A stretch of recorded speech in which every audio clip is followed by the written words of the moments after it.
Well, since we're watching the end, we're watching fascism we're discussing. We already did the watching bit.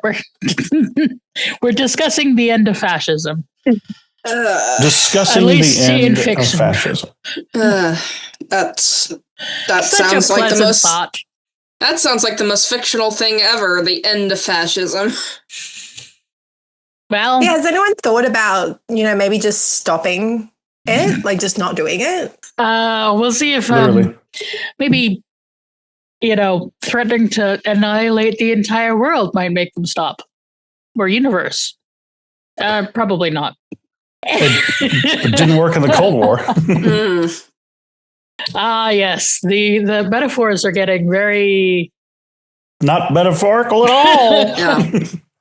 Next thing you know, we'll be watching Jurassic Park and there'll be fucking dinosaurs in Florida.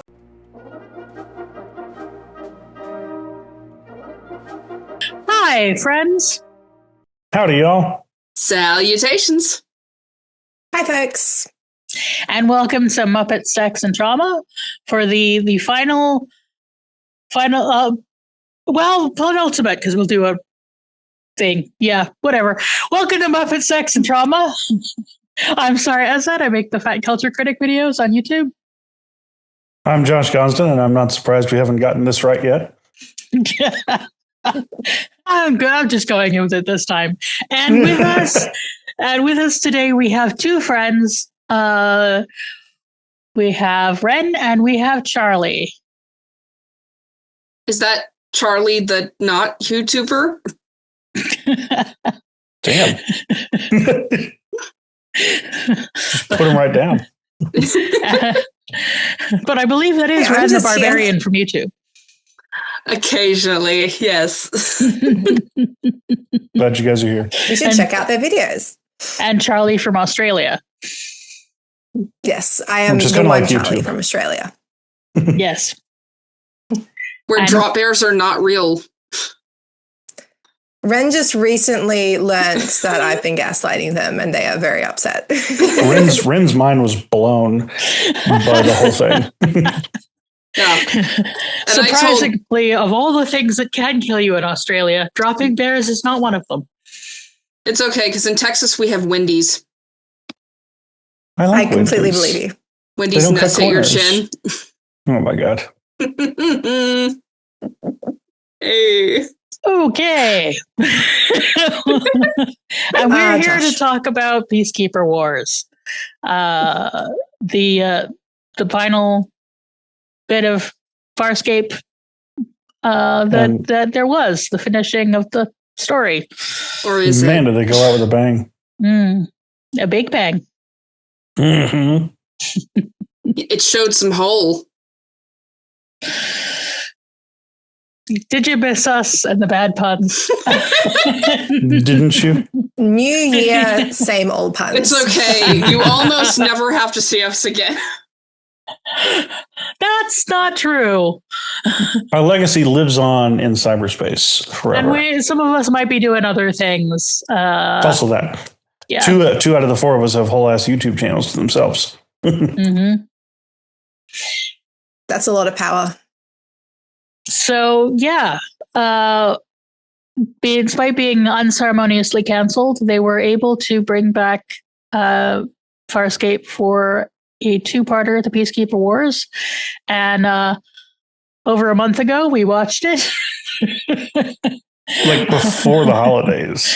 Yeah, sorry about this, folks. It's just been a bit chaotic. As you know, your world has likely been very chaotic as well. Well, and we've always taken a holiday break. We just didn't necessarily intend for it to line up with the finale. Yeah. But this also mimics the gap in between season 4 and the Peacekeeper Wars. So yeah, it was all planned. Totally. And some of you may have been tortured by with Ren and I watching the Star Wars Christmas atrocity. I will never forgive you for standing us up, Josh. I was like, oh, darn, I missed it. Oh, man. It's like, if I had to suffer, you should have had to suffer with me. Shucks. All right. Josh has been the villain the entire time. plot twist. Josh, maybe Josh was the Maldus we made along the way. Yes, I did, Charlie. Yes, absolutely. Josh just put a fake villain mustache over your actual villain mustache. Yeah. Mustacheception. Oh no, I'll do the Spock. Mirror Josh. Mm-hmm. Right. Or I guess puns. Mirror Josh would be Hassaj. And he never makes puns. We are a bit punch drunk today.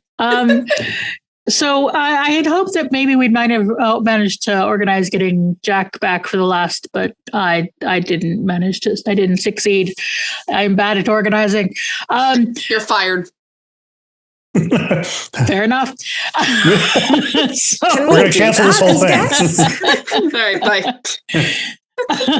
So I thought we'd bring Charley back since they're also Australian, and also they watched the Peacekeeper Wars for the first time as well with us. So Jack's substitute. Yes, I do. I don't know if there's anyone out there. Please, tell me that I'm not alone in the comments. But I have this thing where I hate ending shows that I really love.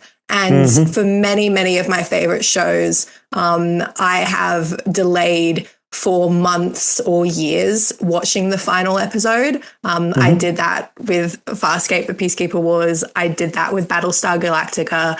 I don't know how many shows I've done that with. It's just this thing where if I don't watch it, then it's not really ended. So yes, please let me know if I'm not alone.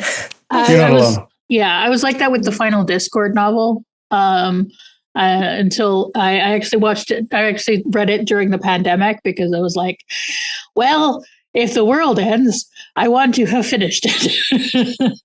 To this day, I still have not watched the series finale of Xena Warrior Princess.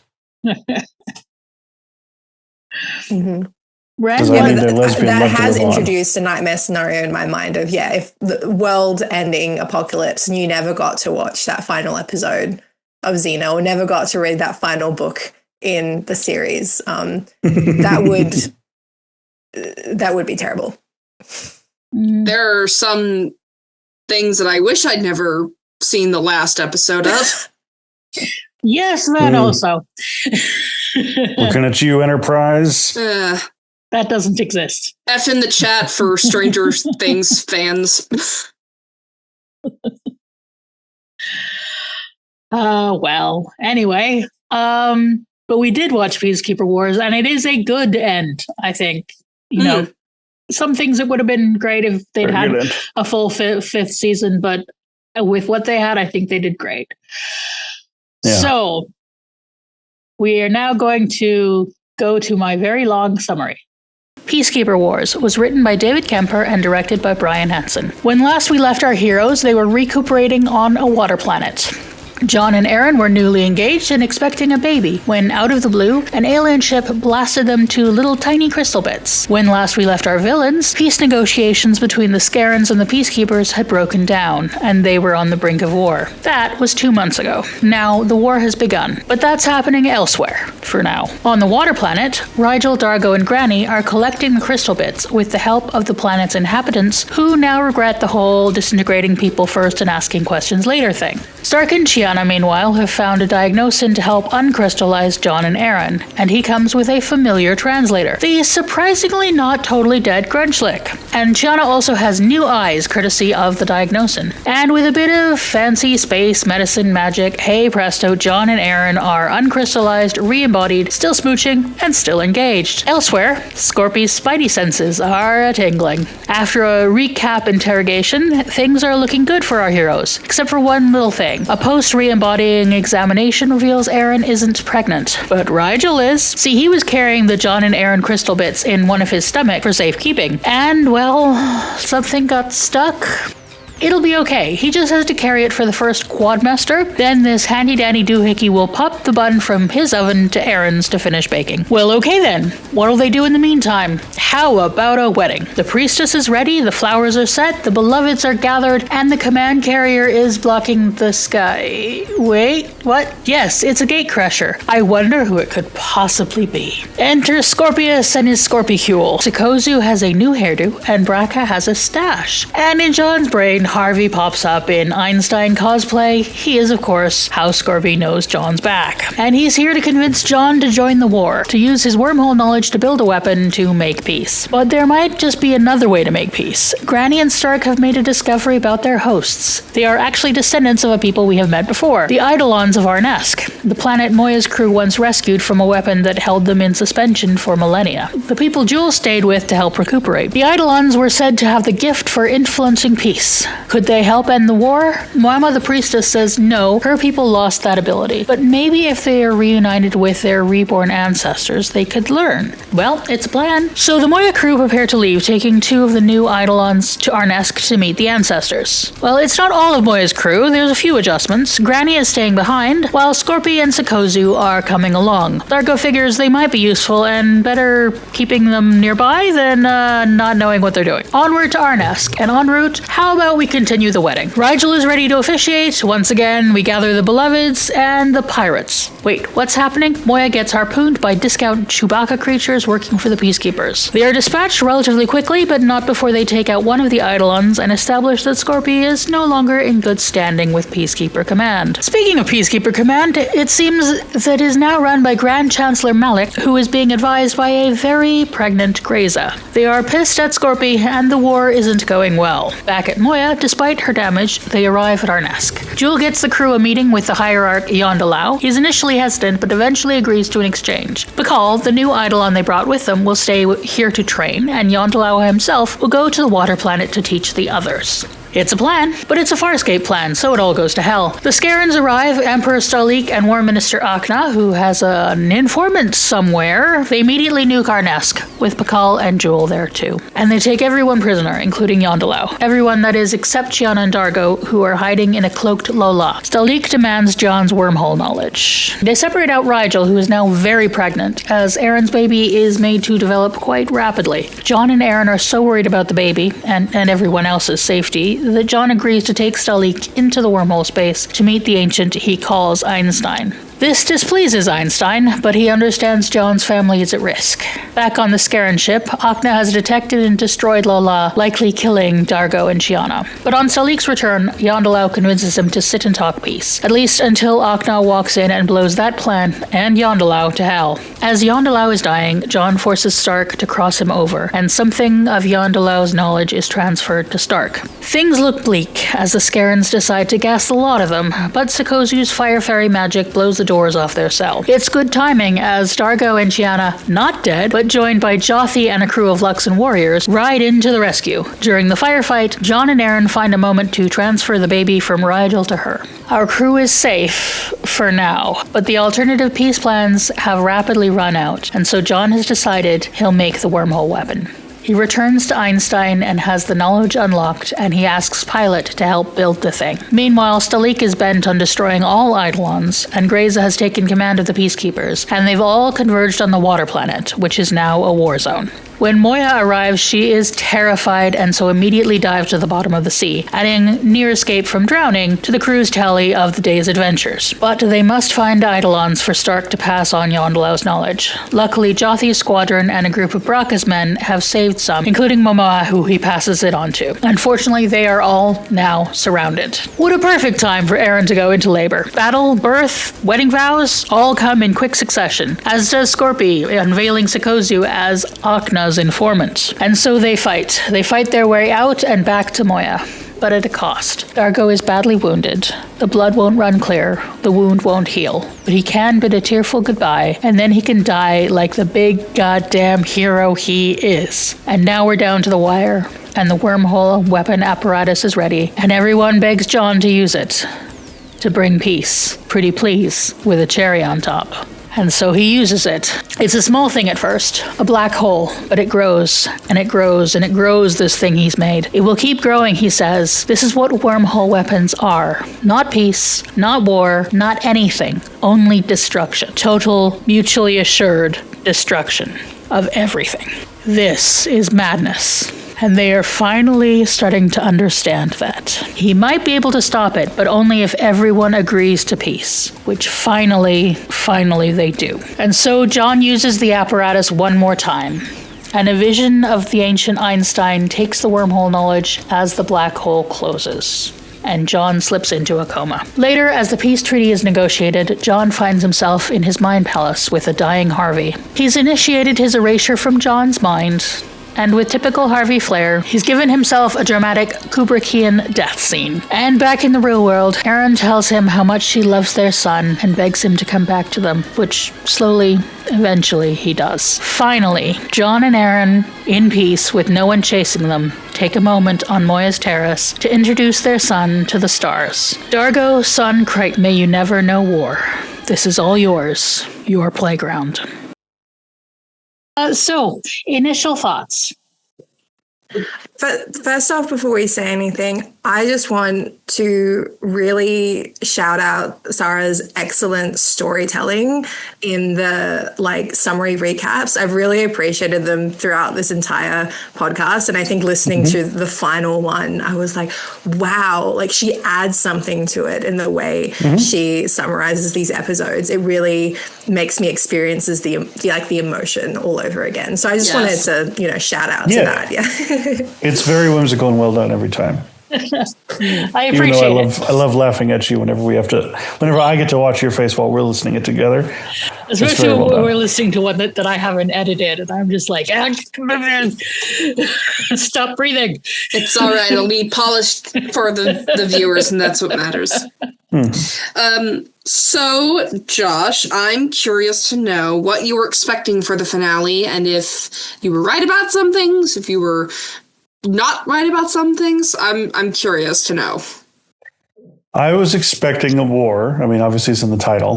What? I was expecting, I know, right? I was expecting Peacekeepers versus Scarens. I was expecting the crew of Moya to ally directly with one of them rather than to be a neutral third party. And I was pleasantly surprised that was not the case. And I was expecting wormhole weapons to be used, but I was not expecting how the show depicted it. And I fucking loved how the show depicted it. We'll get there when we get there, but I'm going to gush when we get there. So for the most part, this two-parter exceeded my expectations in very, very, very fun ways. This is definitely one of the best finales of any TV show I've watched. And there are some good finales out there, but this one, it elevates the whole series. Farscape doesn't have a huge reputation. The people who know of it and have seen it, they love it. They will, shout it out as one of the best series out there. But I think if people knew how good the finale is, especially when we live in an age when so many shows end unsatisfactorily, I think a lot more people would watch it, and it would be more than just the cult classic that it is. Charley, I'm curious about you and your expectations, because this is a rare time where I'm not the only newbie around here. Yeah, I think I had very few clear expectations going in. I do remember, and I think I definitely mentioned this when we were doing the watch party, that I was sort of envisioning Aaron and John's marriage and getting together very much like that Pirates of the Caribbean scene between Elizabeth Swann and her guy Will. And I think the scene that we got exceeded my expectations, because it was the chaos of getting married in the middle of a battle, which is what I wanted, but the added just Farscape flair of we're going to do this, and she's also actively giving birth at the same time, and Rigel's there, and everyone's there, and I think that kind of sums up my thoughts for the entirety of the finale, actually, that scene, because I think Farscape is a show that is so hard to summarize, and when you try to explain it, especially explain scenes out of context, it just sounds like the weirdest thing in the world that shouldn't work, that shouldn't hit you emotionally the way it does, because it's so ridiculous. And yet it manages always manages to give you those satisfactory narrative and character arcs. And I think this finale did that with its chaotic flair. And I think, I definitely agree that it's one of the best show finales. I definitely, it's definitely, you can see a lot of the, pains that it's trying to cover up of, trying to, abruptly, finish up all these storylines when it, should have had much longer. There's definitely some imperfections, you could say, there from it trying to, wrap things up. But I think it does it extremely well. And I think we can definitely appreciate, I think, especially because there's so few shows like it nowadays, and the ones that are existing like that are having a bit more trouble, apparently, summarizing, finishing up their narrative arcs. So I think we can appreciate a story well told. It's hard to sum up. Muppets, sex, and trauma. I don't know, man. I really, looking back, I feel like we should have recorded my wife's faces sometimes after we finished these episodes together. Because like I would come out and she'd be like, "So how was it? How was the episode?" And sometimes I'd be like, "You know what? This was a swing and a miss." But most of the time I was like, "Oh, it was fantastic." And, Dargo got really angry and ran off the ship, and then he blew a woman's back out later on in the episode. And she's just like, yeah, and there were internal parasites, and someone urinated, and the urine blew up, and there was a lot of vomit.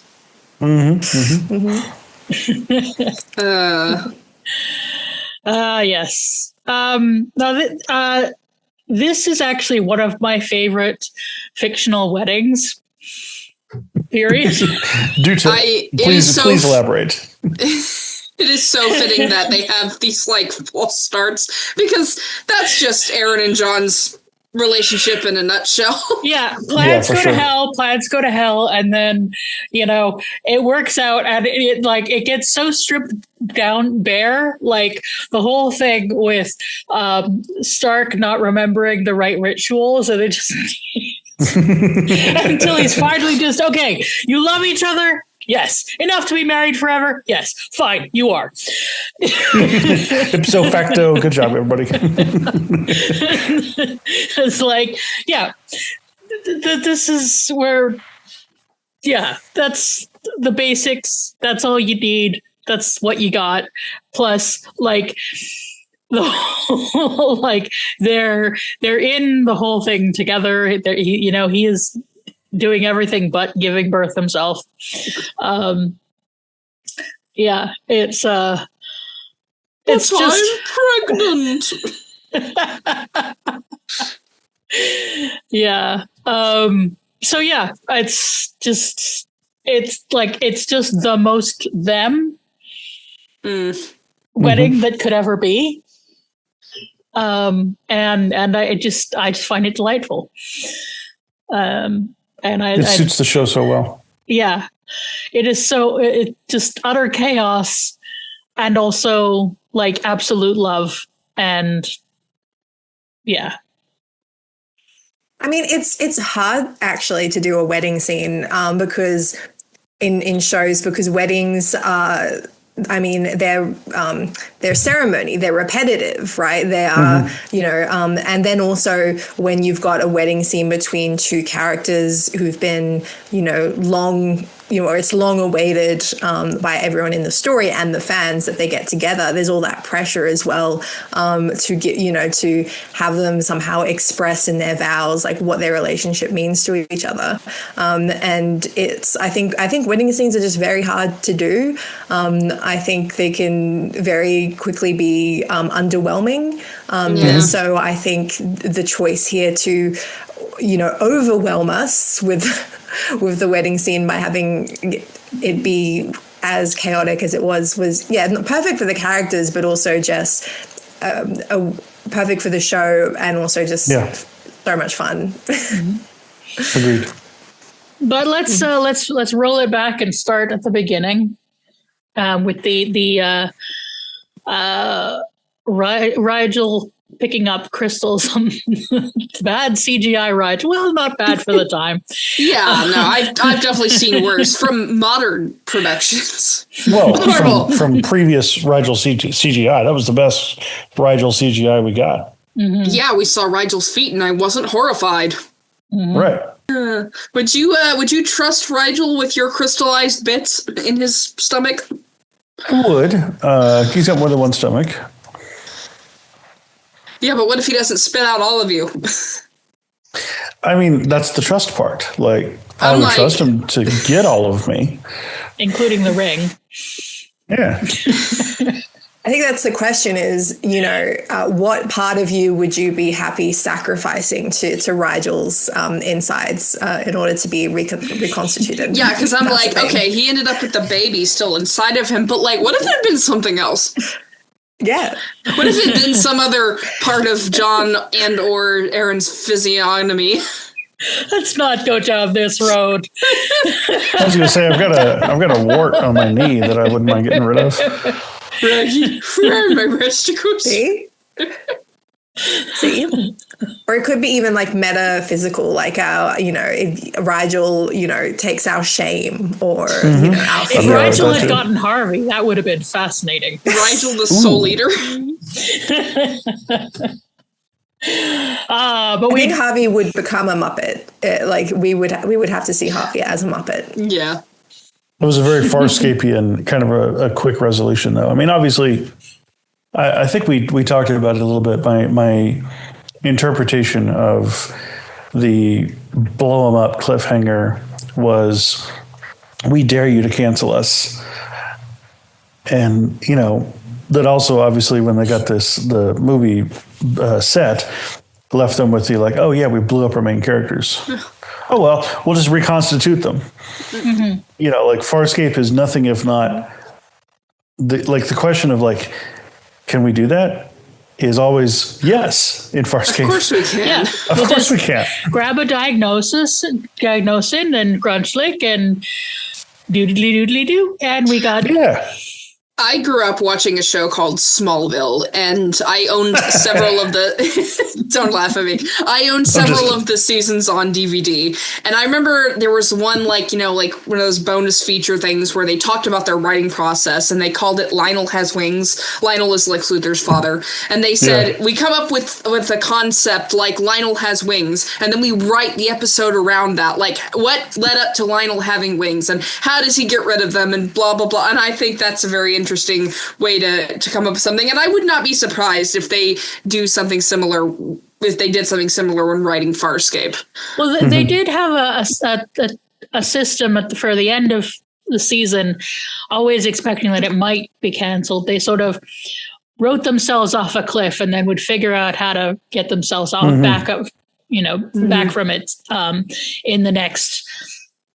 In the next season, so like they've killed everybody at least once by the time that these two come around, haven't they? Yep, basically. And I think it always, when it comes to quote unquote retcons or walking things back or Deus Ex Machinas or like whatever it might be in media, I think it can be very. It can be very easy to point to just, oh, that's not very likely, or oh, that's convenient, as if that's a bad thing. And I think it completely depends on the show or the piece of media. I mean, sometimes life is convenient. Yeah. Mm-hmm. Yeah, it's like everything is convenient because everything was written in a room by a bunch of writers to be convenient, to push the narrative forward. Yeah. It all depends on, is it somewhat internally consistent with the world of the show? Yes, it is definitely the case that Rigel, consuming pieces of John and Aaron and then them being able to be reconstituted, that's very internally consistent with the universe of the show, because it's Farscape, and also the. I mean, is it any more far-fetched than Zahn being vegetable? Yeah, exactly. Yeah, like this is.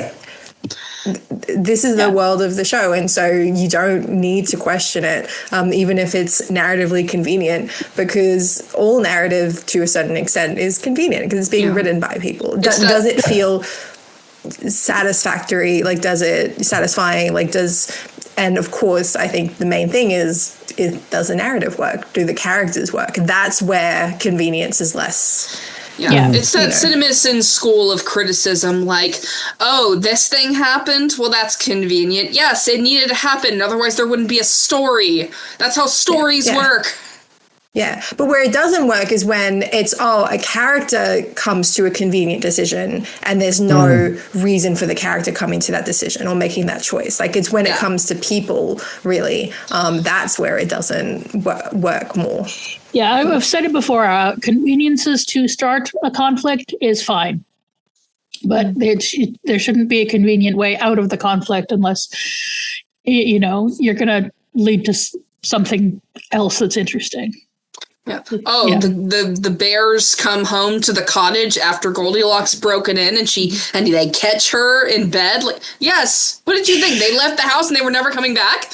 Anyway. But even like a convenient doodad, or, like, we found this object that could solve the problem is fine if there is a choice there is an implication and a consequence to using that doodad, if there's still some sort of choice that the characters have to make. Okay, this would solve this problem, but would create this other problem.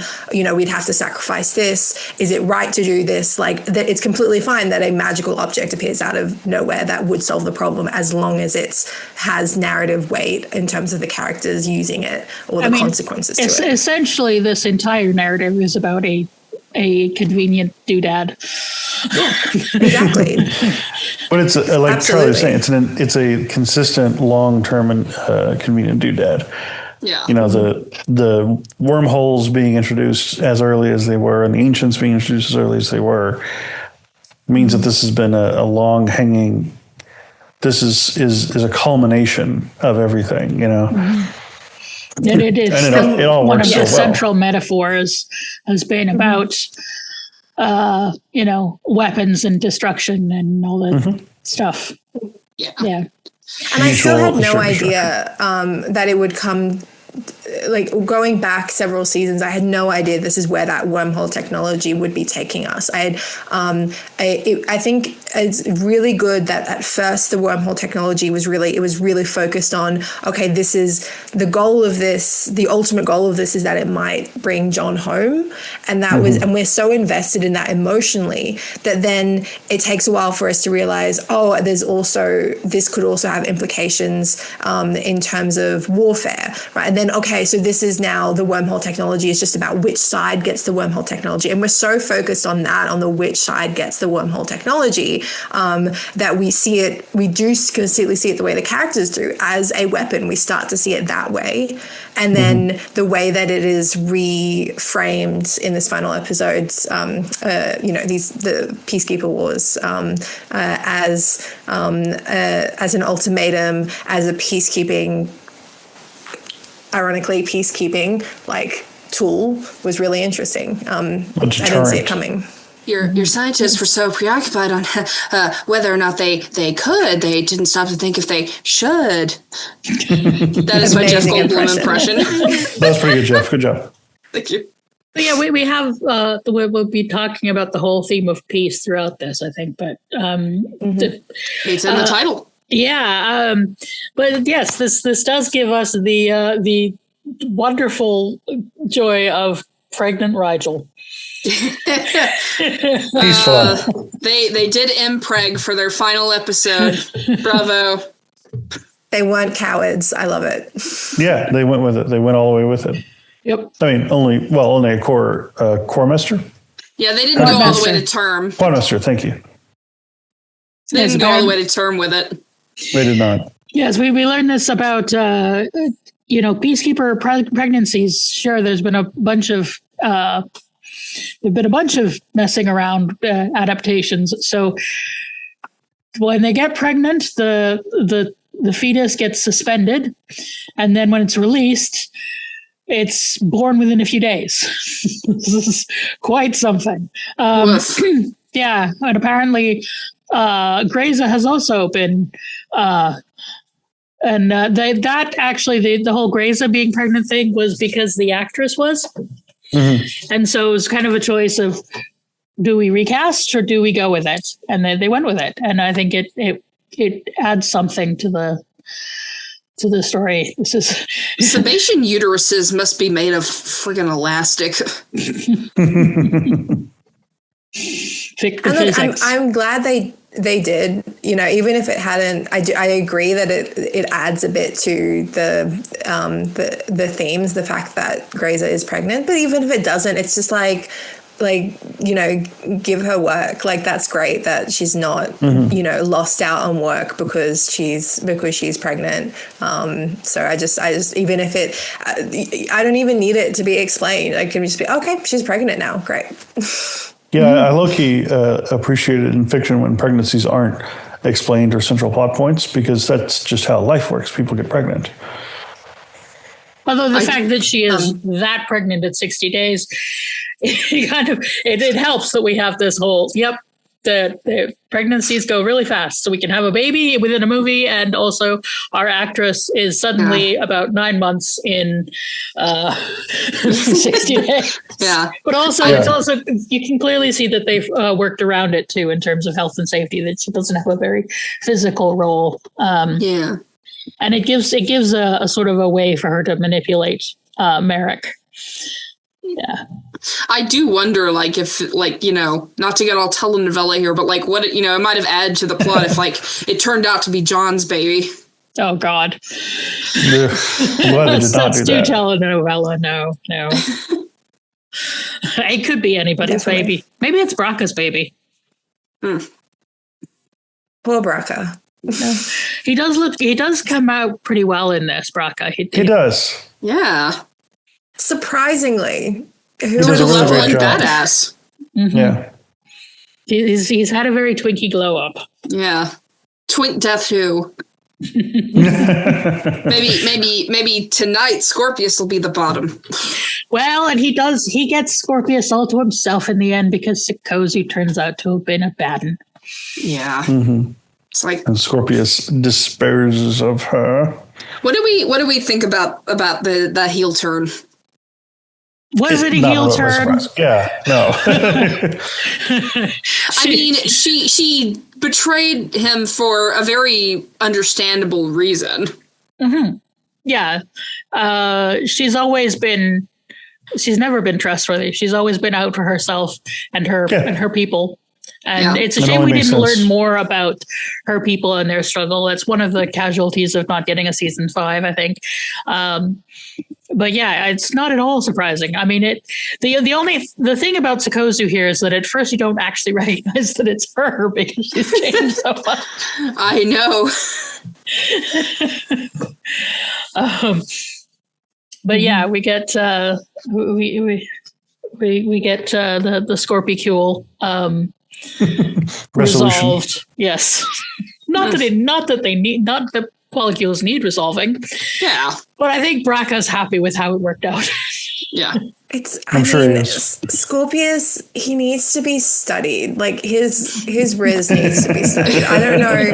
Look, I'm saying this as someone who literally has a Scorpius pillow in my bed. I don't know what it is. He's just very magnetic. That's what it is. Like he's snarly and he's slimy and he's got a cooling rod in the left-hand side of his head. And he just looks at you with those eyes and you're like, yeah. Yeah. That makes sense. So, which just sends a message to all the men out there who whine, I can't get a girlfriend because I'm ugly. It's like, no, that has nothing to do with it. You could literally look like Scorpius and still pull. Have a polycule. Yeah. Maybe not the way that Scorpio does it, but women want to fuck the ghoul from Fallout. There's no excuse. You can't excuse it on looks. What he reminds me of, he looks exactly like there's the Bog King from, I think it was called Strange Magic. It's this fantastic musical animated film where it's literally like the Scorpius.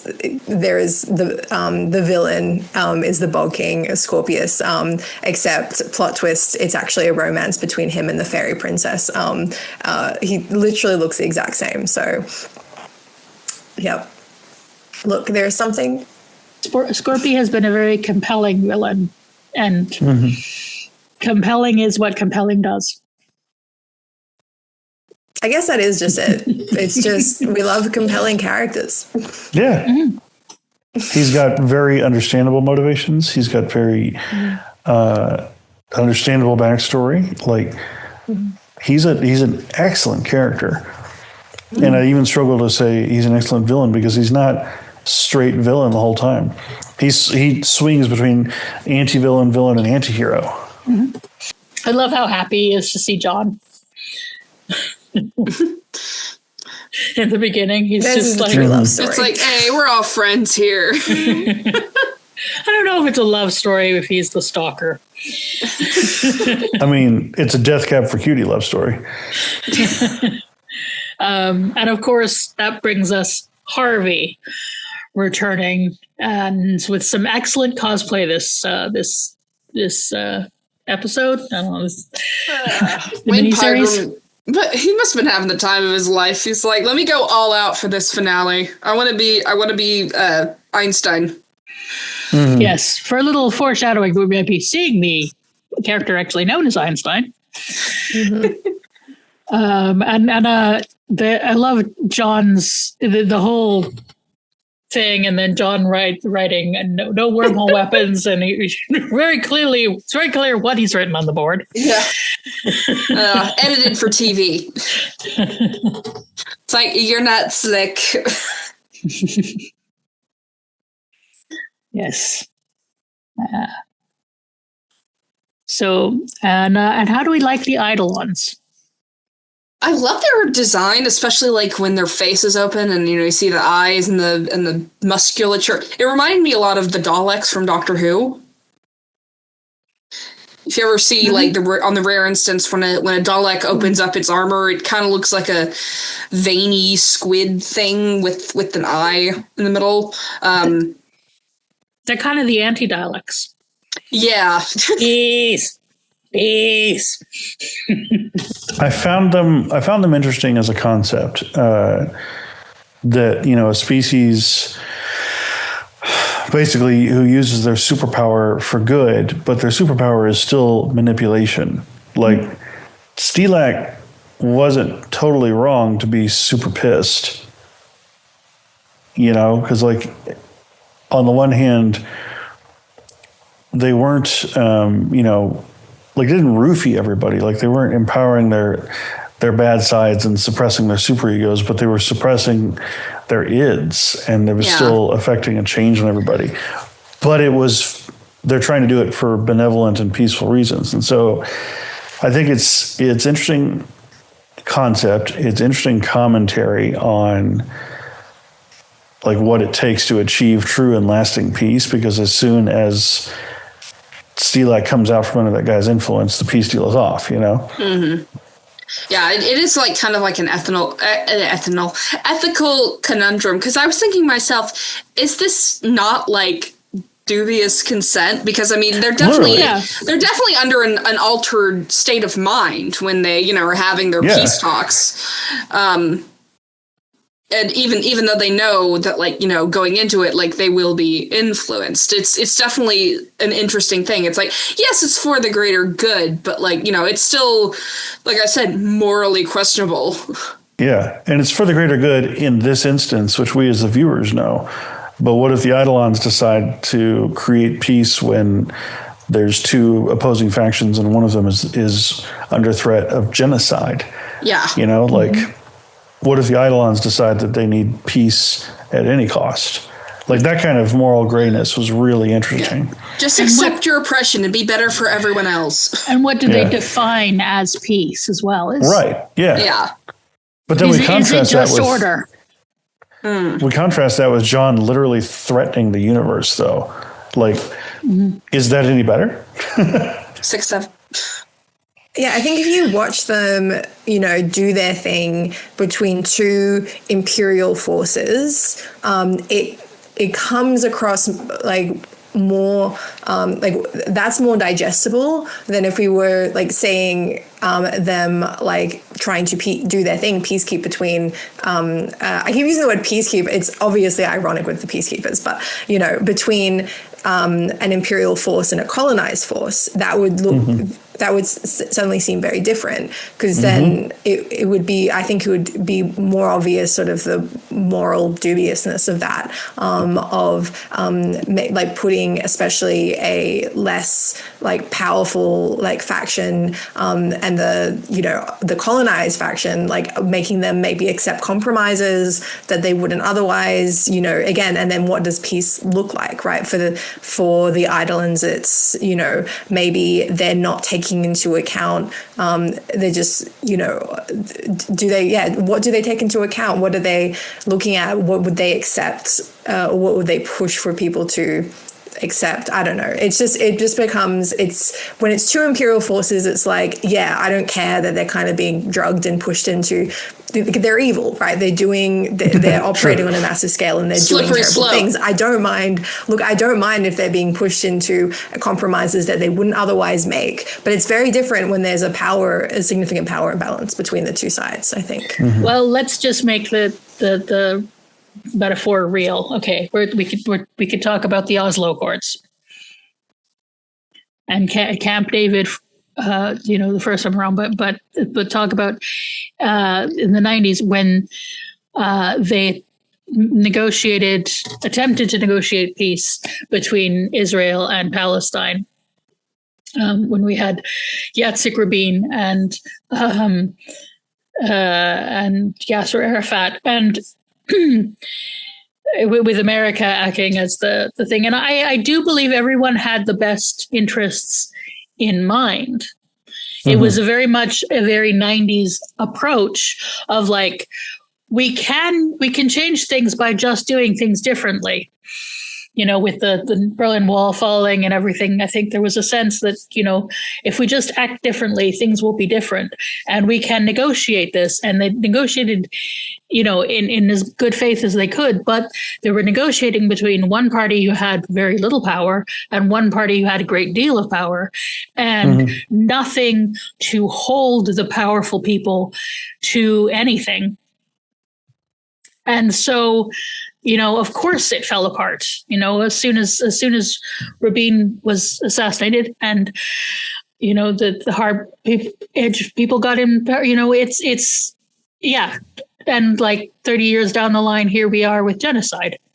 And it's because that's the thing is negotiating. Peace is a complicated thing, and negotiating, no matter how good faith you negotiate in, if things aren't properly, actually underlying issues aren't actually properly addressed, and if the parties aren't equitable, who are negotiating, then you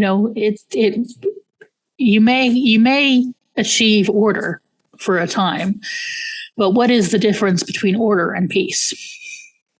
Well, and we get the answer to that when we find out that the peacekeepers were created by the Eidolons. Like they created. Well, initially, I'm sure they saw them more like a Swiss Guard kind of a deal, like just make sure everybody's nice to each other and open the doors. But then it turned into the jackboot, wave that swept across the universe of peace in our time, on our time. The peacekeepers. I'll make sure there's peace no matter how many people I have to kill. Yeah, I think none of us, I think, have many illusions left about police. But the intention that was started with, in some parts of the world, in some it was started in America, it was started as a slave, fugitive slave rounding up. But in Britain, the peelers had an idea of trying to keep order, trying to keep things more peaceful. but how when the state has the, when the state has the capacity for violence and a priority of order, is it actually peace you're creating, or is it order? Mm-hmm. But when you have two nuclear powers trying to obliterate the world, you kind of need to stop that. We got to do something. And at least, everybody consented to having, even if it was coerced consent a bit, everyone consented to having the Eidolons, mitigate the in the final peace treaty. This is true. And I think that's something where it's and it's hard when we talk in the abstract. Sometimes it can seem like we're being a bit contradictory when we talk about, because I'll often talk in the abstract about how, destructive violences and cycles of violence and et cetera. But then I'll also hold the position that peace, whatever it looks like, is very rarely throughout history have we seen peace be bought without violence, right? Without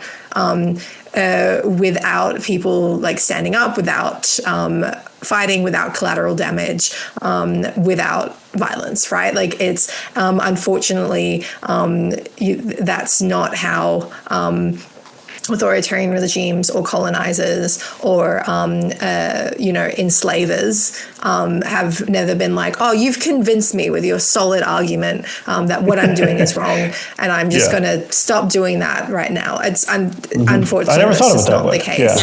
Yeah. And I think this Peacekeeper Wars is really obviously, I think, trying to for a silly sci-fi show about Muppet sex and trauma is really trying to grapple with that complexity of peace and violence and the relationship between the two. Well, and sure, John threatens the entire universe, but John only threatens the entire universe by giving them what they asked for, by granting their request. Like they've been demanding wormhole weapons, and he said, all right. It's like, you want nukes? You got nukes. Yeah. It would have been like if Oppenheimer built a nuclear warhead and then aimed it at, Washington, D.C. instead of just handing it over to the military. Yeah. Because this is how it's going to end up someday, is everybody pointing these at each other. Yeah. Yeah. Which, by the way, would have made Oppenheimer like 100% cooler. And quickly dead. Yeah. I mean, I think the thing to recognize is there is a difference between making peace and stopping war. Yes. Making peace is a long-term strategy. You have to deal with the underlying causes. There's a movement. It's called pacificism, as opposed to pacifism, that my uncle, who's a philosophy professor, writes about. And it's the creating the conditions of peace, actively creating the conditions of peace, and that's not something you can hammer out over one sit down over coffee. And it is complicated, but needing to stop the violence is quite simple. and you need needing to stop the war and stop the oppression, that may not get you to peace, but at least it'll stop everybody dying for at least you can start the process, start the work of peace if you can stop the work of violence, even if sometimes you have to use some kind of forms of violence to stop other forms of violence. Oh, so complicated. Some things are both complicated and simple. There's no clear answer or solution for every case, right? Right. The only simple is make everybody dead.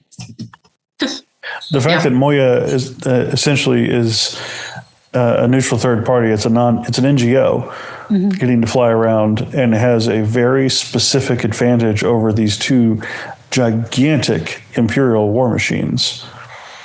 Is the only reason that any of this worked. Otherwise, one side would have annihilated the other side. Mm-hmm.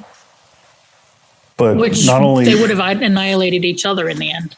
Not only does John get to force a ceasefire, which then lets the Eidolons do their peacemaking work, but there's also I read the implication that nobody outside of Moya knows that John no longer has the wormhole knowledge. And so for as long as I guess he's alive, there is an ongoing threat of like, okay, put those down, put them down. We're not going to start fighting again. Don't make me turn this car around. Yeah. That was the implication that I got from the end of the second part. That is pretty clever, though.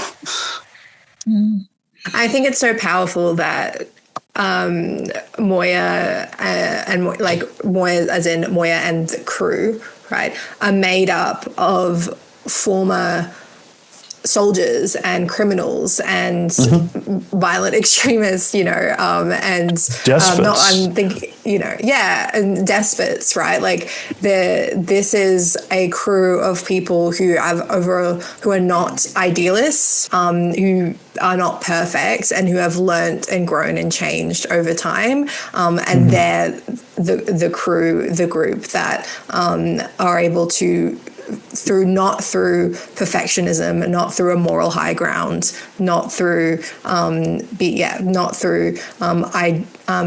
ideology or perfectionism, are able to bring about that very fraught, very imperfect peace. What John does really is show them the consequences of their actions.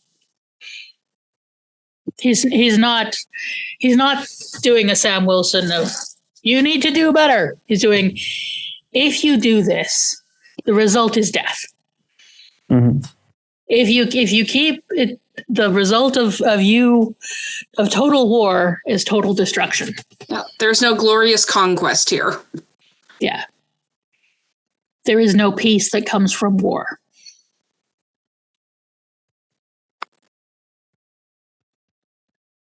Yeah. Anyway, it's hard to follow the poetry of that line. That was very well said. Sorry. Oh, thank you. Overall, I don't know if this is next, but this is my impression. Part one, you said it while we were watching it, Sara. Part one was a lot of setup. Mm. Part one was tying everything off from season 4 and setting everything up for part 2. And so part 1 was very much it felt like an elongated start of Farscape episode. Mm-hmm. Part 2 was like a freight train going downhill. It was fan-fucking-tastic, top to bottom. And I loved the ride that part 2 took us on. Sure, it resolved the cliffhanger in part 1, but then the battle on the planet, the evacuation of the Eidolons, the birth, the marriage, Dargo's sacrifice, and then detonating the wormhole weapon. Part 2 is so good. Yes, it really, really is. So I know what I want to talk about. Take us to it. Let's talk about the morally complex thing that happens to Stark. Yes. So it reminds me a little bit. We recently all watched together Star Trek VI, in which there is a very infamous scene where Spock forcibly mind melds with someone for interrogation. The greater good. The greater good. But it's still a harrowing experience for both the person that he forcibly mind melds with and himself. And that's kind of what this reminded me of, because Stark did not want to do it. They made him do it. They made him absorb this man's life force, mind, soul, whatever you want to call it, essence. I can't remember. Did the dying guy, the dying Eidolon, did he ask for it? No. Yeah. He didn't ask for it, no. And they were holding Stark's head in place. He wasn't really capable. Yeah. Yeah. Yeah, no, and it is really quite shocking and quite harrowing the way that the way that Paul Goddard plays it. Mm-hmm. And just how traumatized he is by that. Eventually it leads to healing, but and John, and they've always been a bit of a. He's always been a bit of a reflection of John, and then here, John forced somebody else to put something in their head. Yeah. Mm-hmm. Hurt people. And not just somebody else, but the guy that he met at the Aurora chair. The guy that's always been his kind of like there, but for the grace of whatever. It mirrors so many moments. Like, it takes me back all the way to, which is actually my first appearance on this podcast, DNA Mad Scientist, where they tear off one of Pilot's arms to be able to, just get to see where their home planets are.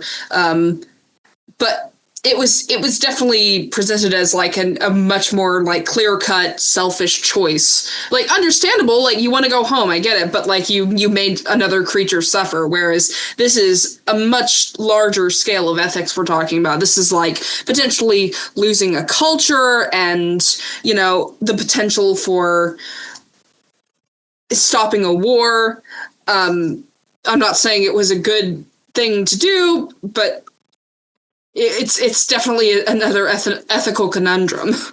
Mm-hmm. It's complex, and they let it be complex. Yeah, it keeps the crew of the Moya from sitting comfortably in the hero label. Like they slide back and forth between heroes and anti-heroes throughout the show, in that they are willing to employ less than altruistic or less than moral means for altruistic and moral goals. I think a less well-written show would like have this presented as like a good thing for Stark, like, oh, he ascended to, semi-godhood or whatever, or sainthood or something, and like, no, what happens to him is ugly and dirty. Yeah, and not his fault. Mm-hmm. Yeah, I think it's difficult, it's shocking, it's very in keeping with the sort of decisions they've made in the past. I think the things that always make it for me not okay, but I'm like there with the characters, because a lot of times these decisions are made with like a clock and like very in the moment, out of desperation, and it doesn't make it less like morally dubious. It does make it so, look, they are at risk at losing everything seconds from now if they don't do something. And I think that's what this show often does very well, is it makes sure that we are there with, like, they make these decisions when the ship is about to blow up, when the world is about to end, when someone's about to die, like, and very much in the moment, enough. And always, I think, or most of the time, I've always framed it really well as of like, that's probably was not the right thing to do. We are going to have to keep going with that on our conscience, and I think they do that really well. So it's horrifying when you're watching it, and it's definitely, I don't think it's okay at all, but I understand why they're doing it. They're desperate. That paired with, John showing them like what the wormhole weapons could do, I think it's really like, it really illustrates the extremes that John has been pushed through after, all this time, just barely, holding back the floodwaters with a cracking dam, that he would put Stark in that position. Well, he says, I think to Aaron in this, that, he keeps getting pushed closer to the flame. Like, it's been building up over 4 seasons of him. He's constantly trying to find another way, a better way to do things, and he constantly the noose gets like pulled tighter around him. Like Ren was saying, like the floodwaters keep coming in, he gets pushed closer to the flame, and it's that feeling of desperation that's been really well established. the stakes are, no one can say that the stakes are not clear to us as an audience in this show. Harvey tries to convince him to take himself out, to take Salik out. Yeah. Yeah. Well, I wonder, if Zahn had been there, if there had been someone who was less morally, whatever, if there had been someone who could have, in a different story, somebody would have taken a moment to say, Stark, you need to do this, and gotten him to consent. Yeah. He definitely would have listened to Zahn. Yeah, but we don't have a Zahn. There. But then again, would Zahn have ever asked him to do that? I think she would have if it was in that situation. She was a big fan of the greater good also. And she had, as supple as she was, she had a backbone of steel. Mm-hmm. Mm-hmm. She was a warrior as well as a priestess. Yeah. Yeah. She would have cried while she asked him to do it, but she would have definitely. Yeah. And she would have also offered him emotional support that none of these characters are capable of giving him. Yeah. Mm-hmm. If you remember, she pitched in when they were tearing off Pilot's arm, but she was also offering to take Pilot's pain. Yeah. Yeah. It's it's not much. You're not offering much, but she was offering as much as she could.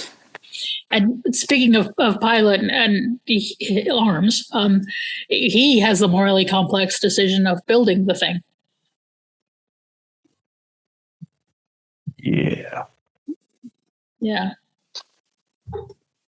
And I think that, sometimes you overlook with Pilot, but he also is someone who has had to improve and had to improve as a person over the course of the show and sort of achieve redemption, because he also, the reason he is Pilot is from a selfish decision that he made, a very selfish and harmful decision is what made him be Pilot. And then at first, we see through his characterization, he's just well, I will above all protect Moya, and that is my redemption, is just protecting Moya, being the best pilot I can be. Mm-hmm. And we've seen him evolve over the course of the show to also see extend that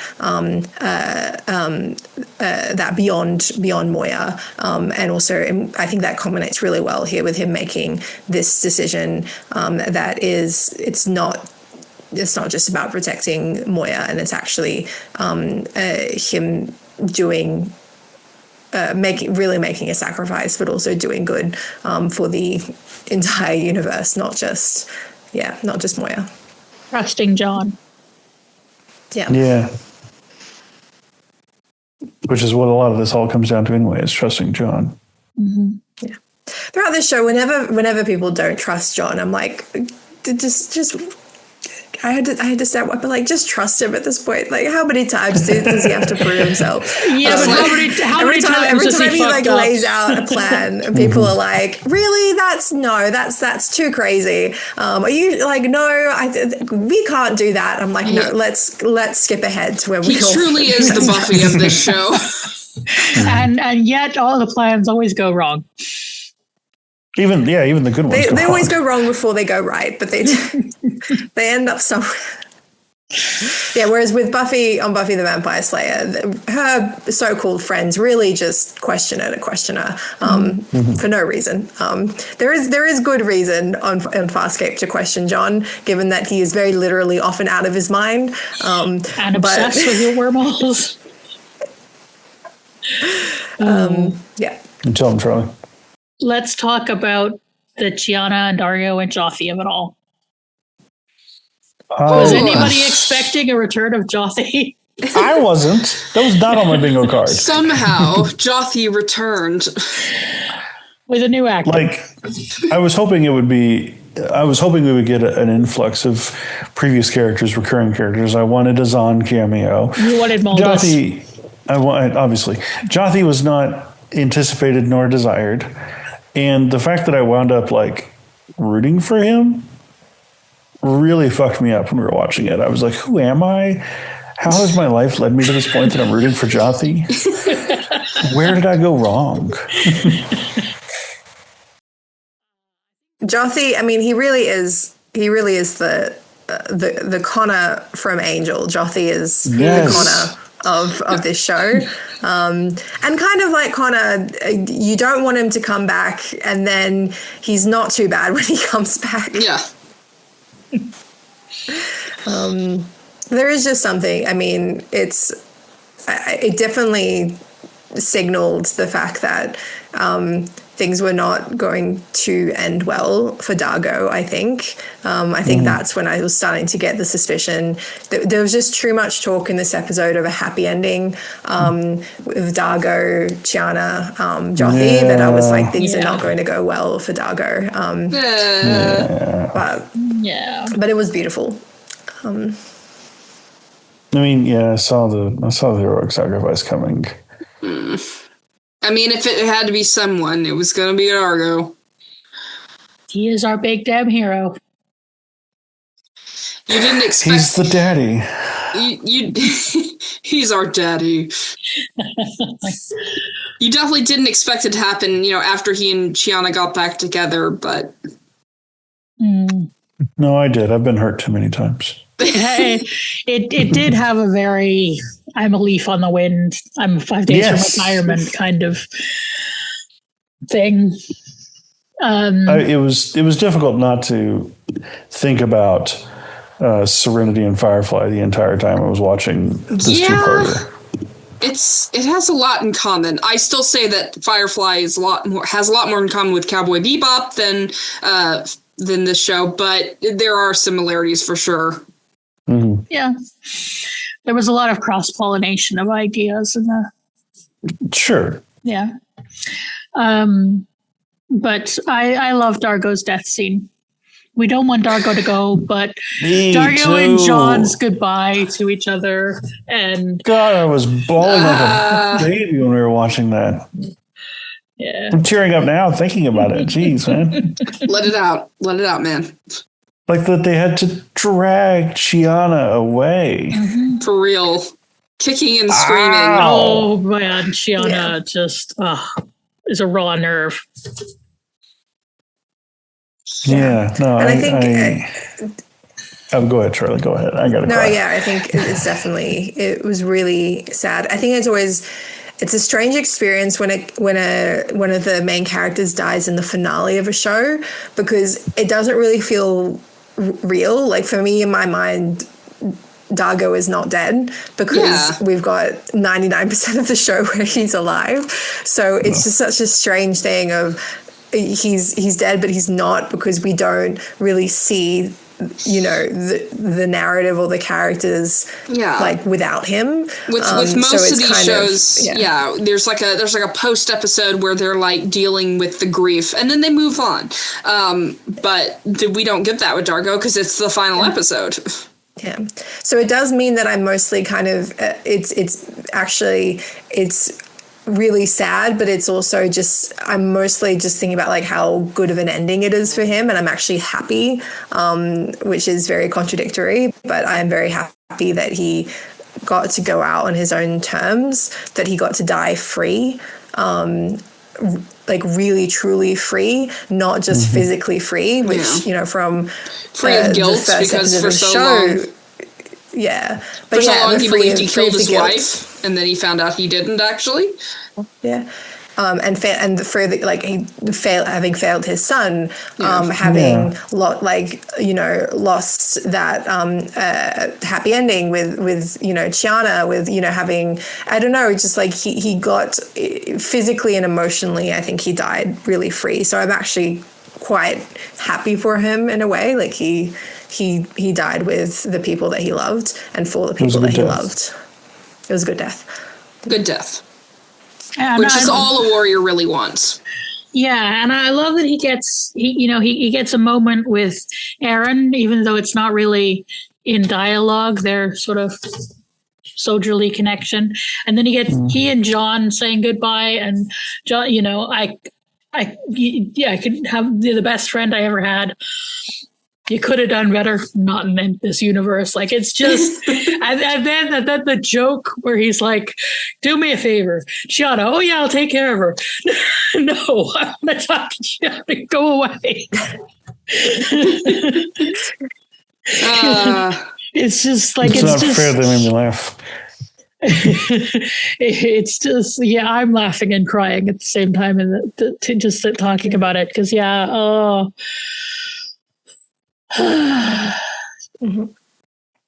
Anthony Simcoe used to, back in the days of Twitter, he used to tweet, Dargo lives.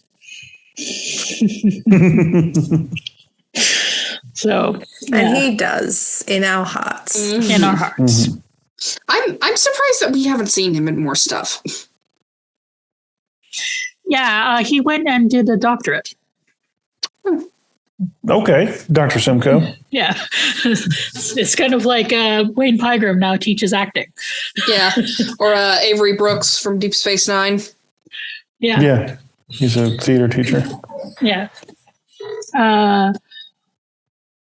So yeah, but I am surprised we don't see more of Gigi Edgley in things, because Chiana in this is just, Chiana is always amazing, and I think she is just such a raw nerve, and the way, and when she's just like, when Jothi asks if he suffered, he's like, are you kidding? They suffered. Like, she's just so. Yeah. It's just a beautiful performance of grief. Mm-hmm.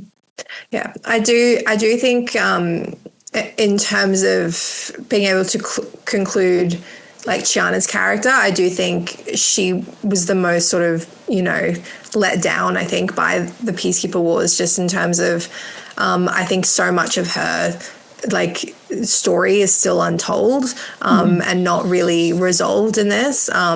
And I do wish it's like another season. I think like we'd set up a lot for Chiana as a character, and I do feel like in this it's her like, okay, her eyes are just fixed, and then she loses Dargo. And I wish if there's any character, honestly, that I'd want a continued story of, it would be Chiana.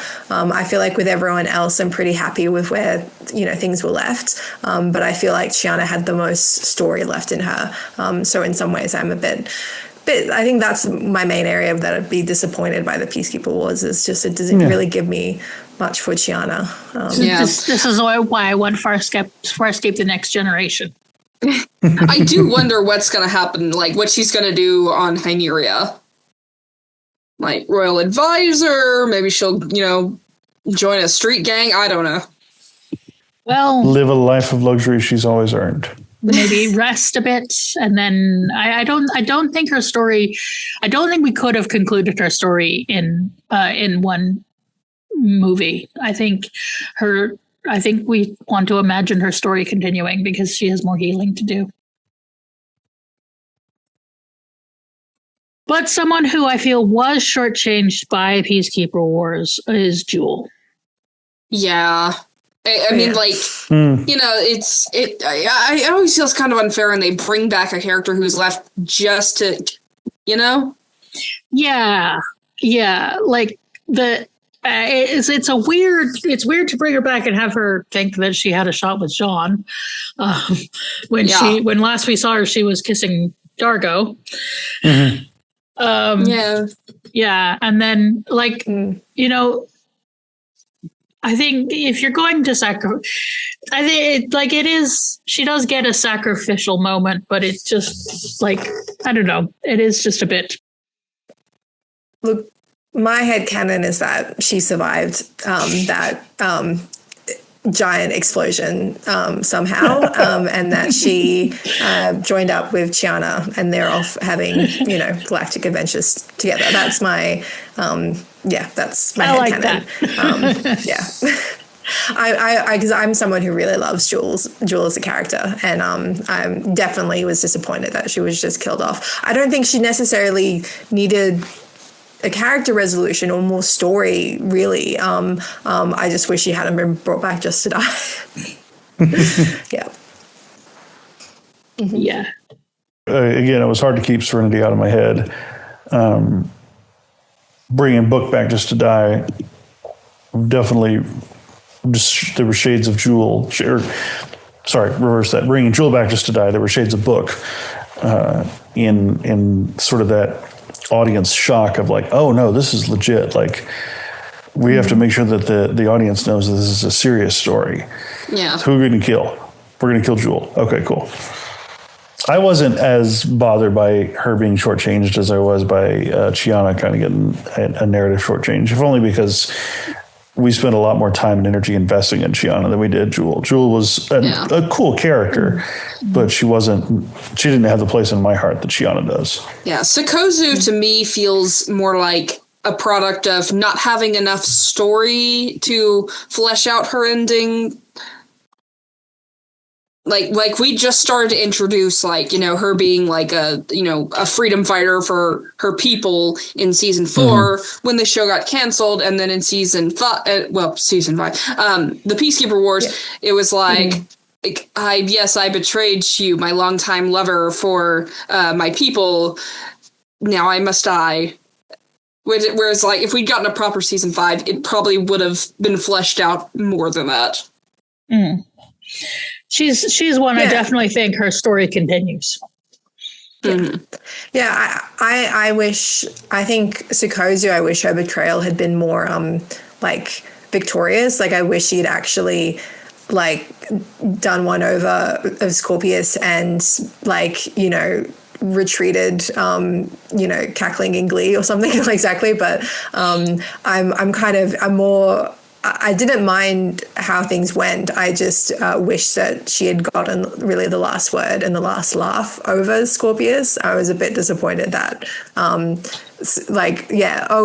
Scorpius has caught her, and I don't know, kind of diminished her in that last scene between the two of them. I wish it had been a bit more victorious for her over Scorpius. That would be my one change. I am curious to see what adventures she and Grunchlick could get up to. Grunchlick is not lasting long with her. Hopefully. I don't know. I think he'd make a good henchman for her. He henches very enthusiastically, and she is very. He henches. He henched henchily down the stairs. Yeah. That was good. I like that. And you know, she's morally absent, so yeah, it could be an interesting team up, but that we did not get. But I'm glad that Scorpius didn't kill her. Definitely. I'm glad it wasn't just he caught her and killed her. I love Sikozu. Morally dubious queen. I'm on her side, honestly. Yeah, another one of our brats, but she's very love to hate. Yeah, but yeah, it again, another one I would have loved to have more in season 5, but yeah. I'm always of the opinion that if a story leaves you wanting more, that means it was a damn good story. Yes. Like, if that's our biggest complaint about this two-parter, is that there could have been more, they did all right. And I want Farscape The Next Generation, because I think it's about time that Dargo's son Crichton is old enough to be going on adventures. But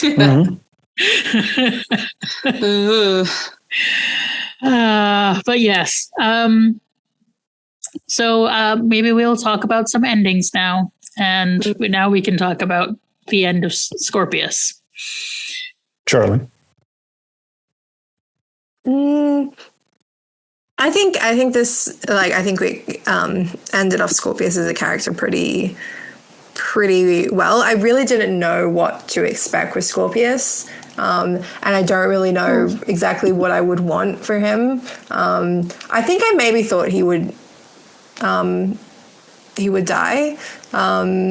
Again? But I don't know. He's just you just can't pin down Scorpius as a character in terms of what you want from him or want to see happen to him. I definitely first time I introduced him, the show introduced him, I thought he'd be a character I'd love to see eventually brought down. And I think the show did a great job of making me constantly question my own thoughts and feelings about Scorpius, and that continued in the Peacekeeper Wars.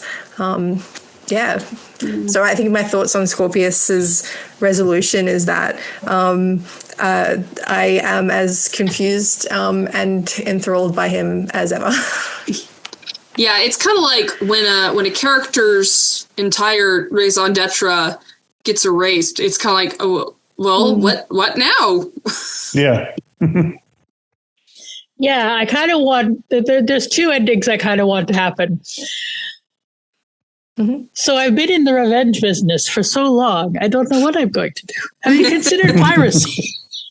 For real. Or Pirate Scorpius. Or the end of Pleasantville, where he's just having Scorpius like sitting on a bench with Braca.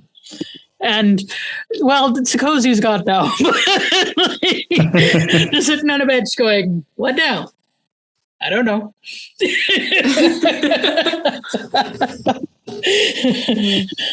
I'm sure it really is like that.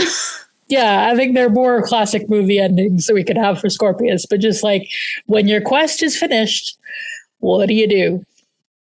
I think this is the start of a beautiful friendship.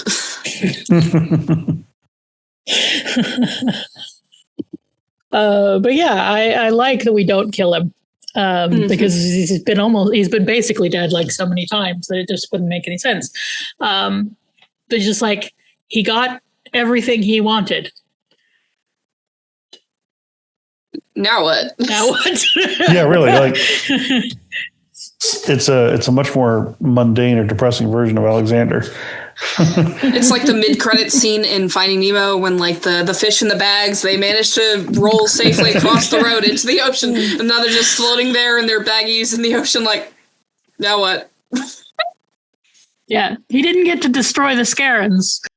But yeah. Yeah, he nearly did, but it would have destroyed absolutely freaking everything. Mm-hmm. So...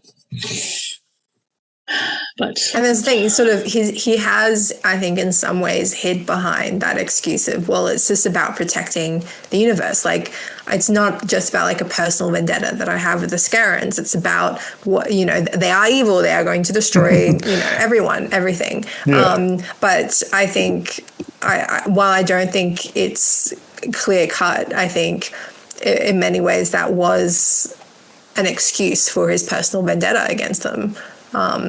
And I don't think that anger would just go away.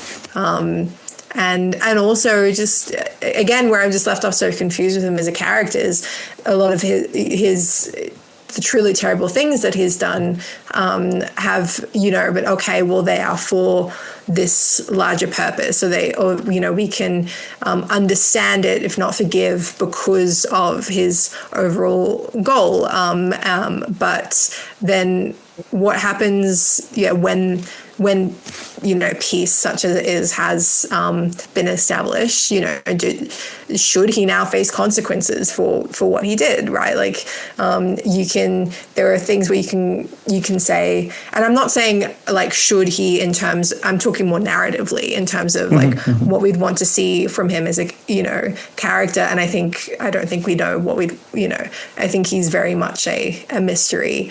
But yeah, like I don't know if redemption is something on the cards for him, but yeah, I don't know. I'm left completely, he's completely an enigma as to what he would do after this. And I find that fascinating. I don't know. I mean, it's not the same, but I changed careers recently. Only a slight difference. It's a little bit differently. Like I didn't lose my entire purpose for being. Revenge business into the pirate business. Basically, yeah. I went from education to sales. So, but the kind of the day-to-day shifts of like the things that I valued and that were important to me for the better part of 2 decades simply aren't a part of my life anymore. Like, it's not that they aren't still out there. I just don't interact with them or encounter them on a daily basis like I used to. I don't go to sleep worrying about them. I don't wake up planning for them. It's just everything is different now. And so I mean, again, it's not quite the same, but relate to what do I do now the same way that Scorpius does. And like me, I hope he's able to find a new career that is not in the single-minded pursuit of one man's brain bits field. Whatever that is. What will fill the wormhole-shaped hole? Probably Braca. Well, Braca's going to try. The rod, John. Insert the rod. Did I tell you about the comment we got on our on one of our episodes? I think it was on the penultimate episodes of season 4. We got these people are perverts. Yes, we are. Wait, the main characters or us? Oh. Because yes, everyone. Did you see the title of the show? This is an unsafe space. Yes, I have no idea if that was meant ironically or not, but I thought it was funny. I mean, it's accurate and it's true. And, thanks for watching, whoever you are. I think Scorpius's resolution does remind me a bit of one of my other favorite shows of all time, Black Sails, which also has a really fantastic finale. But there's one of the main characters in that, Captain Flint, is a very morally dubious character who goes through, that evolution of doing a lot of terrible things for a cause, or at least a cause that, he says, it is for this greater good, for a better future. He, puts up that basically piracy as a solution to British colonialism. And that is his stated goal. But he also is waging war against Britain for a personal vendetta because it personally harmed him. And that show also gives I won't spoil it, but also gives a very sort of ambiguous resolution to him as a character and where he's going to go. I think that's really a great way to end off such a complex, morally dubious character, is to leave it in our minds as an audience. And I think that's a great way to end it off, is because at the end of the day, Scorpius, he was so symbolically and thematically important to the show. And I think sometimes when you don't have an answer to what to do with a character, it's also about, because we don't have an answer to what to do with the themes he was representing. And so you need to leave it a bit ambiguous. So we have another morally ambiguous character who does have a direction in life. What do we think about Rigel's ending? Perfect. I think, yeah. I mean, what else was he going to be but a king? Like Casablanca levels of perfection for that character. Yeah. I love that his arc, it just ends with him basically getting a call being like, hey, do you want to be king again? And he's like, sure. Yes. Yeah, great. What do you mean again? I've been king the whole time. I'd immediately be suspicious. Are you trying to lure me back to my planet so you can kill me, so you can rightfully take the throne? Are you my next in line or something? But I guess it wasn't. That's actually probably what's happening. Probably. Well, he's got Chiana there as a bodyguard. Rigel is constant shenanigans. He will survive. Yeah, but I do. I say that with affection. Yes, and he is delightful in this. I love pregnant Rigel and postpartum Rigel, and it's just wonderful. I missed a baby. Not postpartum Rigel. Well, post gravid, I don't know, because he didn't actually give birth, but I think he probably felt like he did. I don't want to know how the doohickey works. I don't either. Yeah. Yes, Weepy, and yes, I always enjoy Rigel. He's a pain in the ass, but also an enjoyable pain in the ass, and he has had character growth. And I hope perhaps he will be a better king, or excuse me, Dominar. Dominar. Probably I'm sure not there's good no room one. to improve. He's already perfect. He's already perfect. Yeah, he would definitely say so. I think that's it with a character like Rigel. It just makes it more impactful when he does care for others. It makes it more beautiful and more emotional. And I think the Mpreg was just kind of perfect for that in this scene, because we got to see him. We've already seen him dressed up as a Dominar. I mean, why not? And in drag a couple times. Yeah. But it continues the chaos of the show while also showing him in sort of a, he's in the protective mode, caring mode. Symbolically, like, obviously he is safeguarding John and Erin's, child, whether he, volunteered for that or not, while also just trying to survive himself. So if Dargo is daddy, does that make Rigel mommy? Yes. I'll leave. Pregnant person.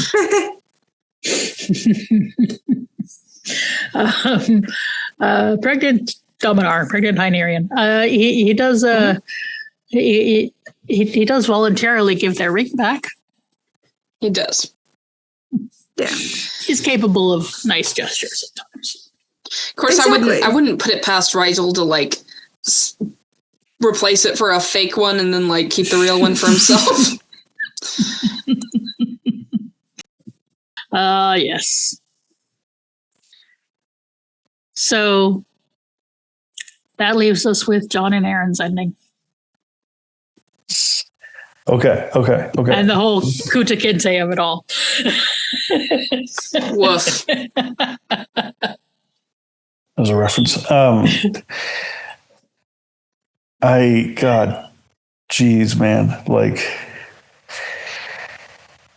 If I wasn't in love with Erin Soon before this two-parter, watching her... How would you not be? It's like, you've got to be her dead.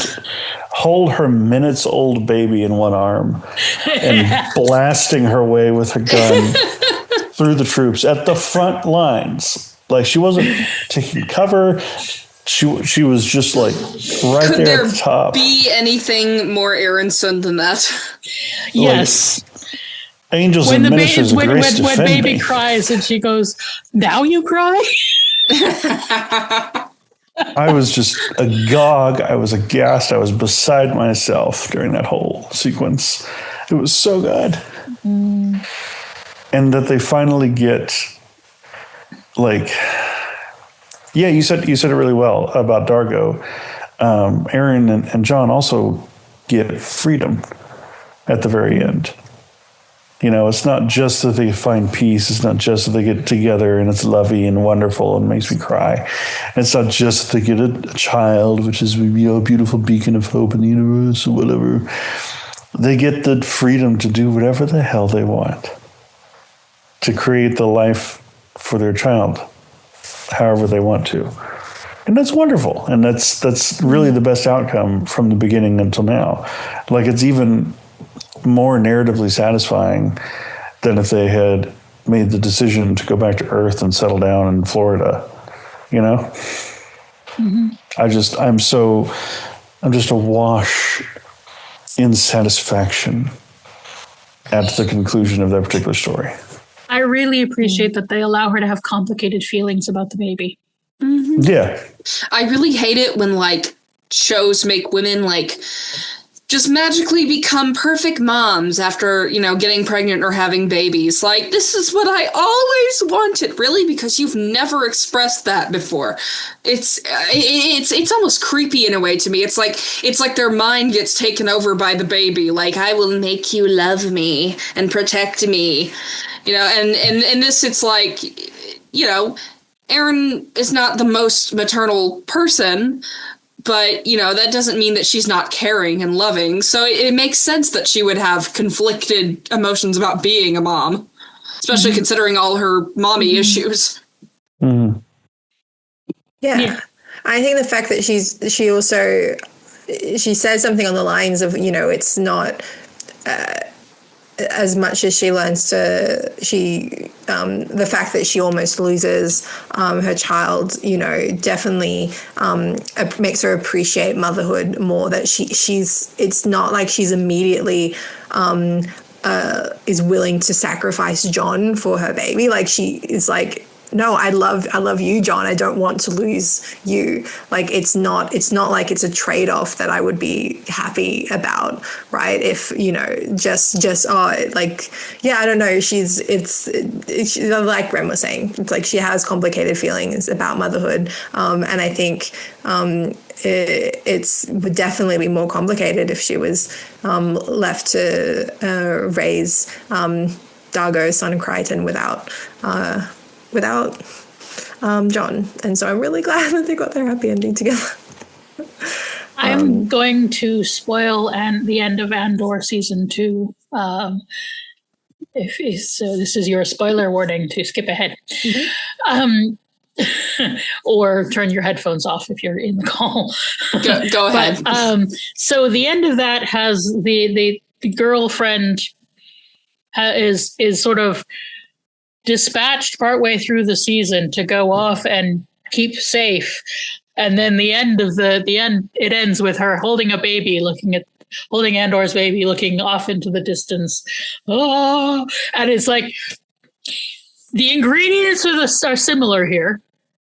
Mm-hmm. And then we have, you know, the sort of it's a thing called reproductive futurism, where like a woman's entire worth is put on having a baby, and like the promotion of the race, often literally, is the important thing, the continuation. So, and like a woman is reduced to the vehicle for the production of the future. Oh, the latest episode of Doctor Who.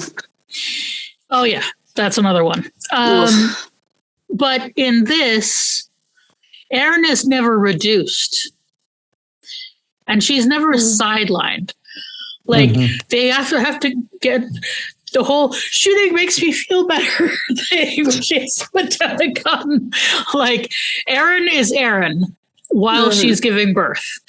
There's, you know, she literally holds the kid getting them out of the thing. And she, you know, it's never like, this is what I've lived for. This is what we've lived for. It's just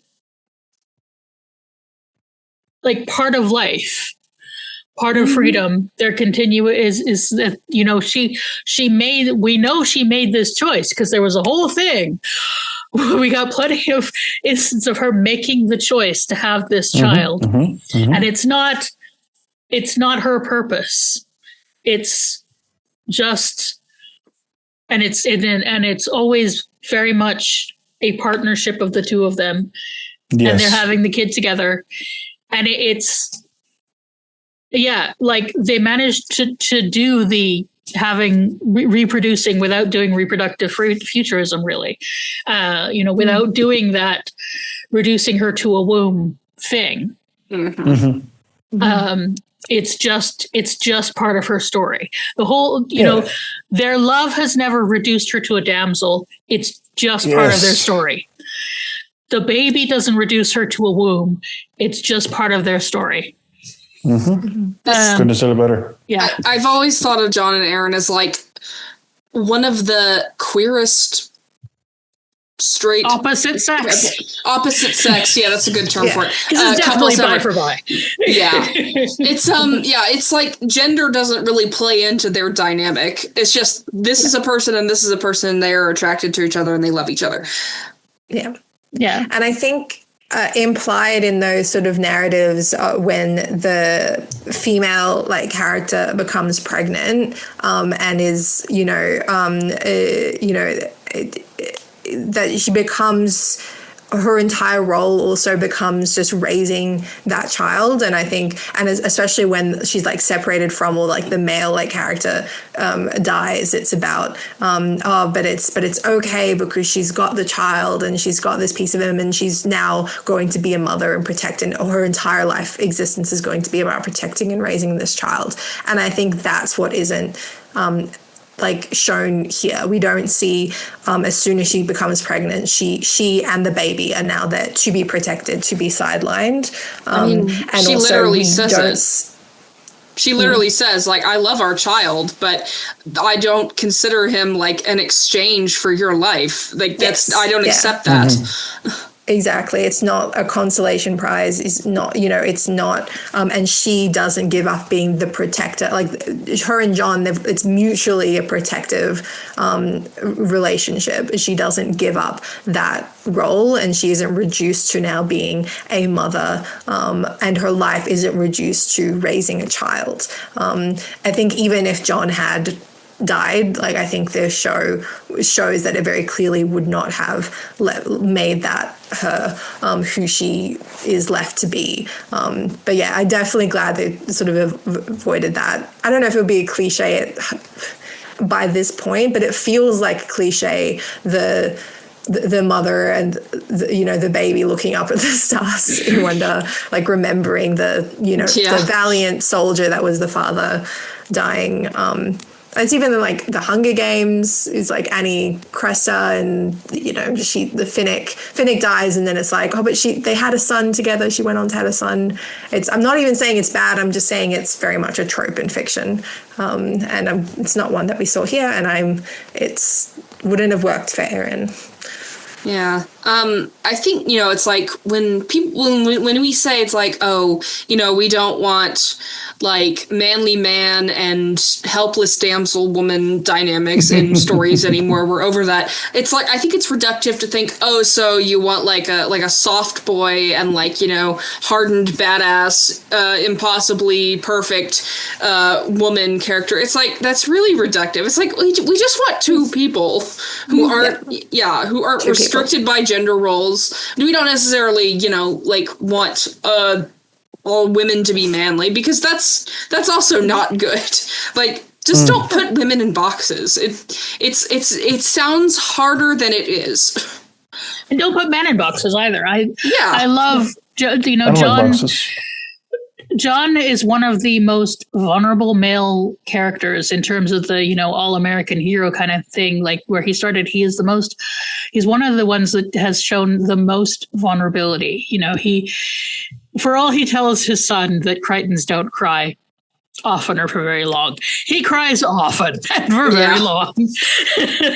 and he does, and Ben Brown is like trademark one tear thing, and it's just like the level of vulnerability that this man has shown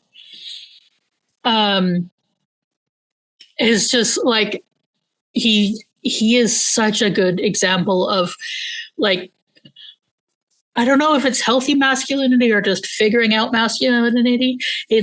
He's not a man, he's a person. It's reasonable masculinity. Like, he is a man, but he's not male character. He is person. Yeah. Mm-hmm. He is a person who happens to have a penis. Well, I mean, that's the thing when we talk about representation, is like, when we talk about if someone is a healthy, is a healthy male character, or when we talk about a like female character being subversive or like whatever it might be, what we really mean is that they are written as people, right? But within culture, the fact is that writing them as people means that they are good representations of that gender, right? Like that. It's by being written kind of as people, they are culturally good representations of a particular gender because they're being written as people, not, exactly. Like, and gender is part of his experience. We had the whole daddy stuff that was part of his experience, but it wasn't in the same way that having a kid is part of Aaron and not all of Aaron. Right. His masculinity stuff is part of him, not all of him. His parent stuff is part of him, not all of him. And I think they particularly get away from the sort of reproductive futurism of it all, because it's not like here is son heir to father.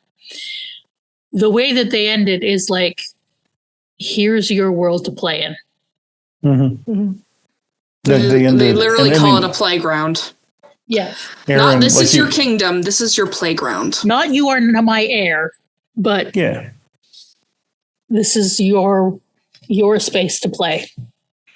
Like you said earlier, Aaron specifically refutes that storytelling trope when she's talking to Comatose John, and she's like, I don't accept this child as a trade for years. Like, it would have been easy to interpret John being put into a coma as, don't worry, John, your son will live on in your name, kind of a final finale ending kind of a deal.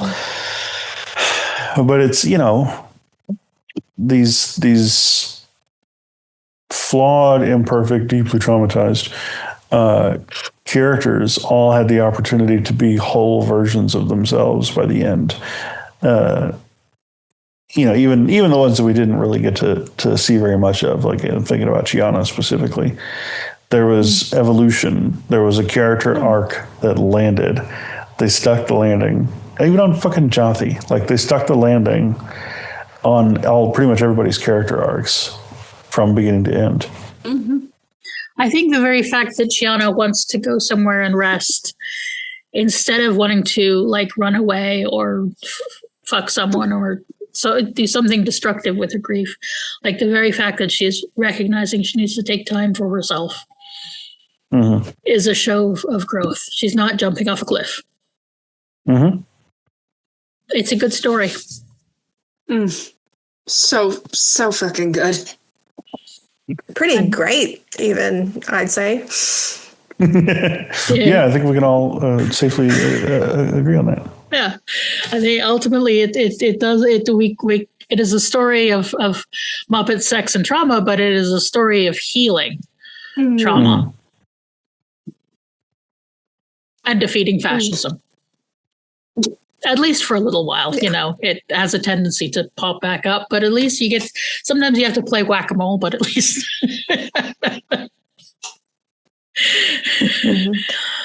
Yeah. All of this has happened before, and all of this will happen again. There is nothing new under the sun. It's all been written before.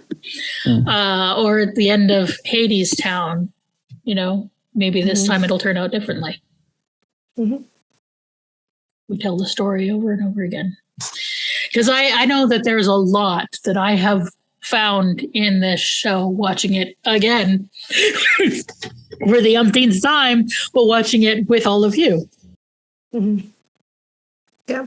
And I think also, there's a lot to say that I think the people who would benefit most from media and storytelling are not the ones like we need artists in like our leadership roles, but unfortunately we don't have a world where artists would end up in leadership roles. It's kind of this weird cycle, but also I think it's just we get so frustrated, I think, when society keeps going down the same roads that both we've learned from history. We see from history where these roads are going.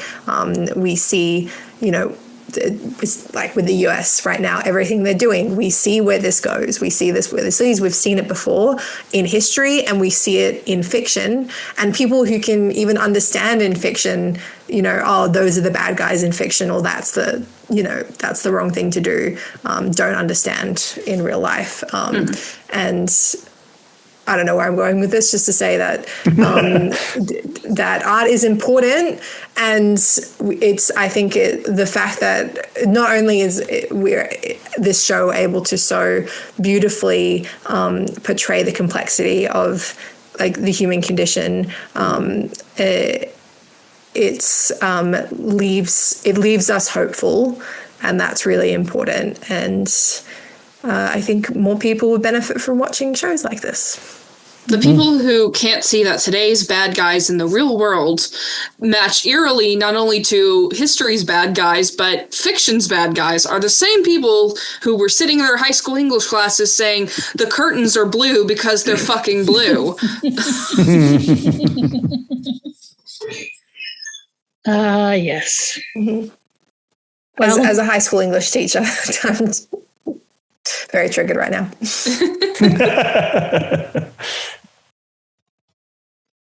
So, does anyone have anything else? The wormhole bomb.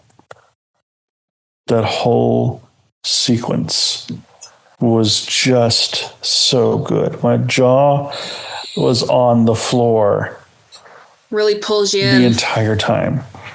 Like a wormhole.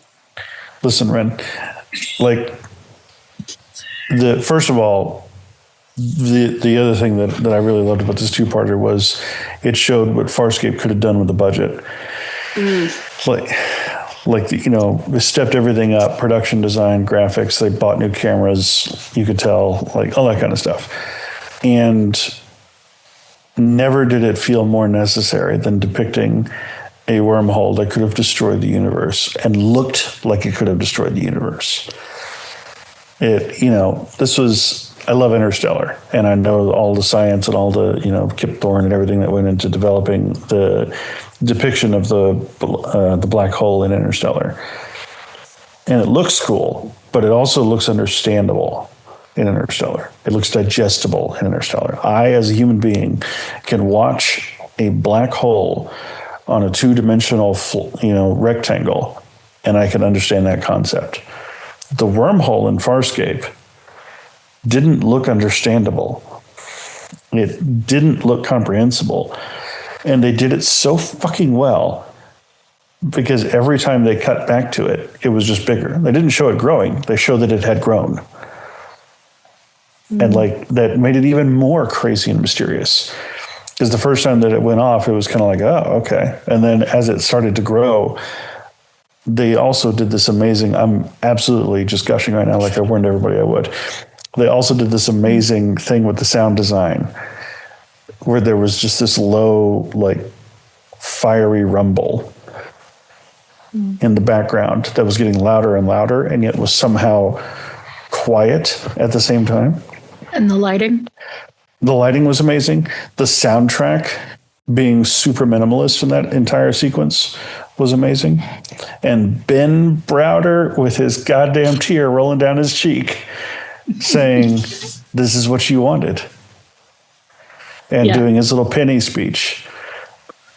The whole sequence was just so fucking good. Gush over. Yeah. Somebody else talk. Why can't Ben Browder be in more things? Because it's like I look him up to see what else has he been in, and it's like it'll be like, oh, he was in one episode of Doctor Who. He's in one episode of Arrow.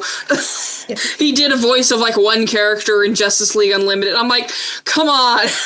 He was in 2 episodes of Arrow, Ren. Oh, sorry, my bad. And Claudia Black as well. She's had a good career with voice acting, but yeah. I completely agree, Josh. One thing I will say is that they could have completely removed any depiction of the black hole, and just through Ben Browder's reaction and performance would have conveyed the horror of it. They could have gone, very we're not even going to show it. We're just going to show his face reacting to it, and it would have been enough because he's so good. Everyone's reactions to it. So yeah. The one whose name I could ever pronounce properly, Moana. Jason Momoa, yeah. Yes. her just stunned face and just my planet. Or was it my world? I don't know. Even Groisa, who has not had the most fleshing out she's like, oh, damn. Which, her being pregnant kind of, like they don't say it specifically, but like, I mean, her being pregnant has to add some kind of like value of life to her character. I mean, not that her life is more valuable because she's like her understanding of the value of life is more now because she's pregnant.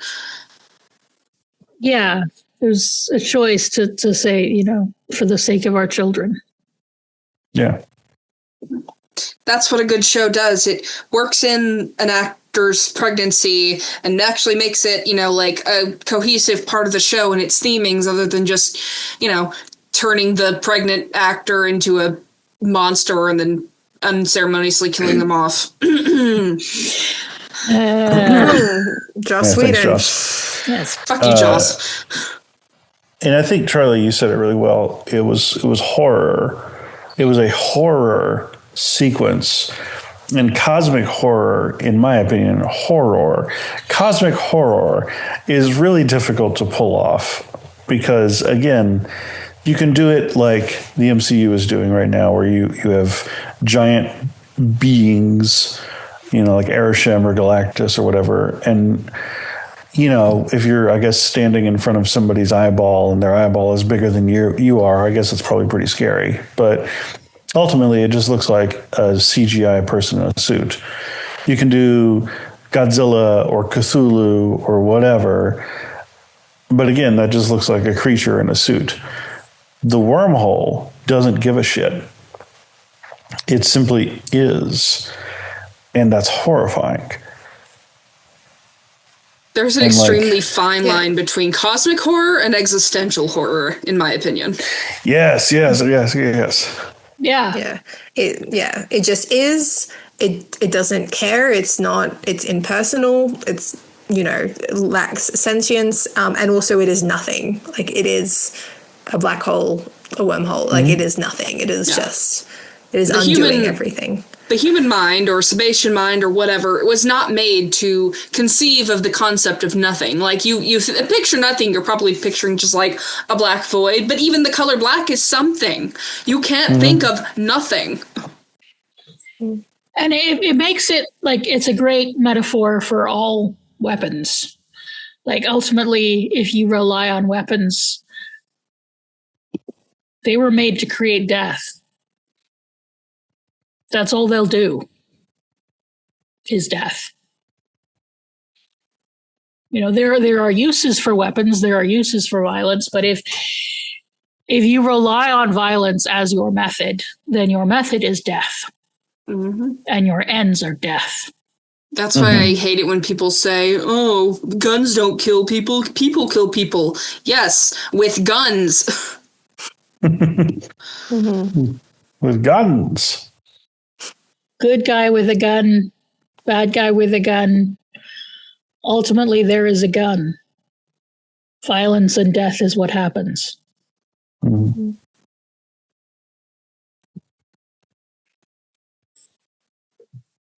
Yeah. So you better get your ass in gear and make peace. Insert Evil Dead reference here. Good, bad, I'm the guy with the gun. Yeah,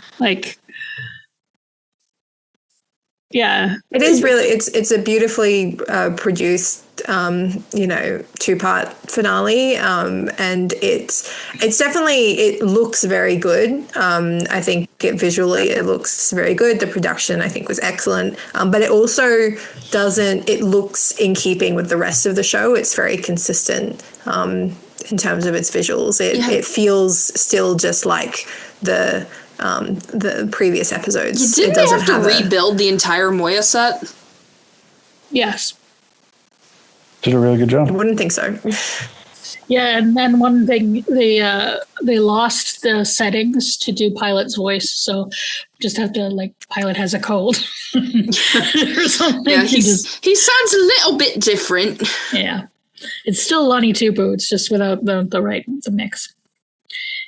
So it wasn't as noticeable. If you hadn't pointed it out, I might not have caught it. Yeah. So, is that everything? we'll still have one more episode with Josh and I wrapping up and giving our thoughts on the whole series and everything, and maybe answering some questions from you folks or that sort of thing. But what's your favorite part of this episode of Peacekeeper Wars? Wormhole. Probably Eren giving birth and still shooting the bad guys and saying, shooting makes me feel better. And taking out the War Minister Akna. It's a boy, by the way. What about you, Charley? The tough one. I think the wedding scene, I think, between Jon and Eren, again, it's a perfect encapsulation of their relationship. It's a perfect encapsulation of the show as a whole, and finding connection and love and family in the middle of chaos. It's just perfectly, I think, symbolically representative of that. It's also just awesome. Yeah. I think, oh God, it's hard because I go back and forth. I have a lot of favorite moments. I really love this is your playground thing, and the moment where it's like all these stars are yours except that one that's your mother's.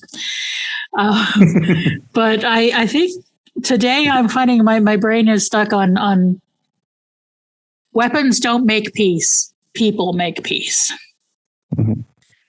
And I think in this moment, in this time, that is where I land as my favorite moment, because one thing I think Farscape shows us is that people make peace, community makes peace. You know, it's that this little community of outsiders has stood up to the peacekeepers and to the Scarens and the, and the Zenitans and the this and the that and oh my.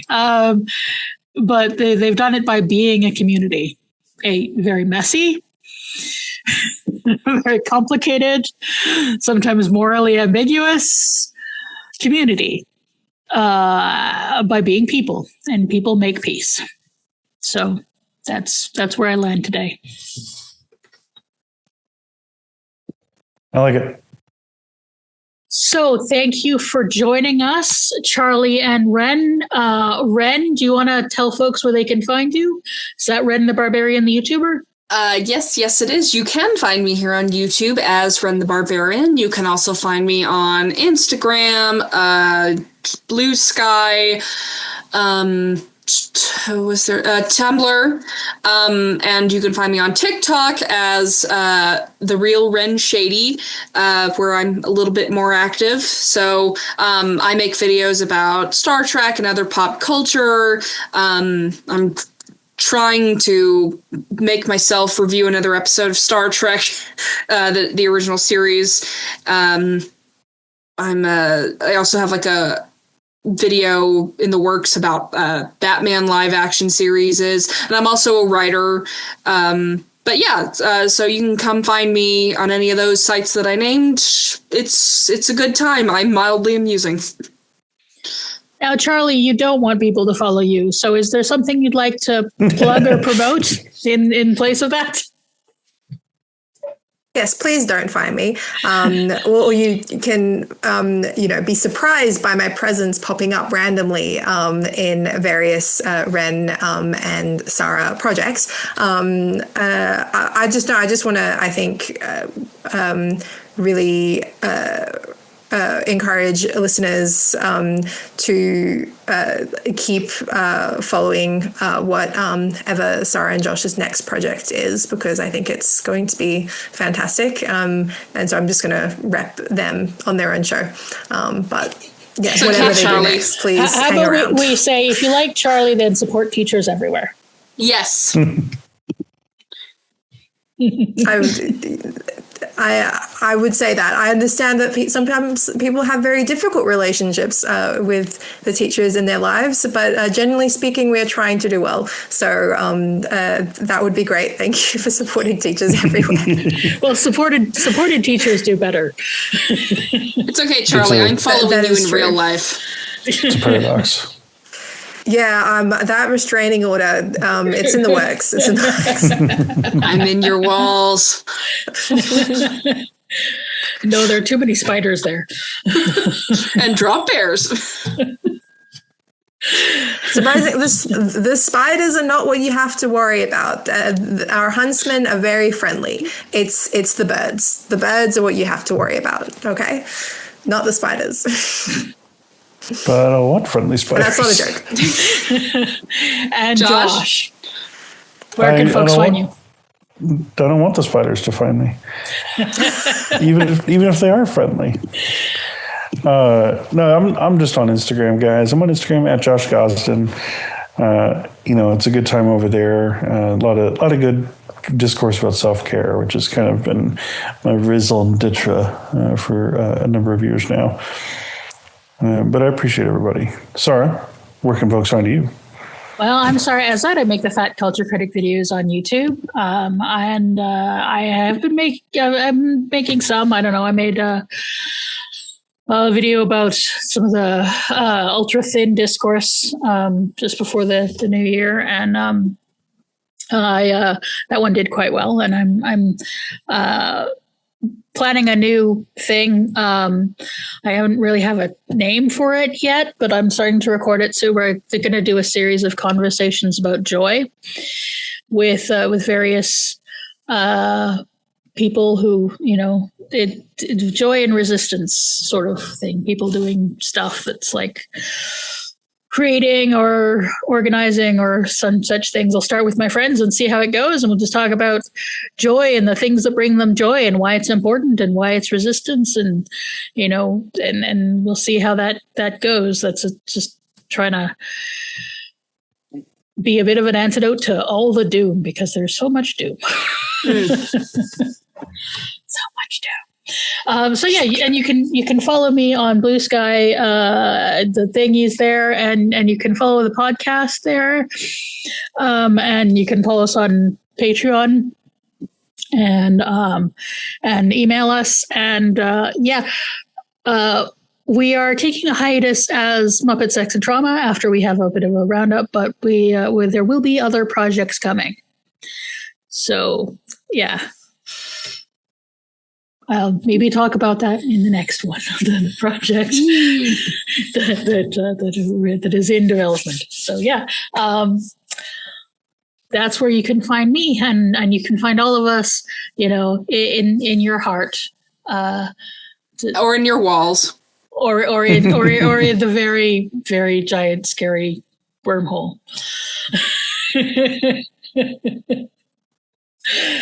All right.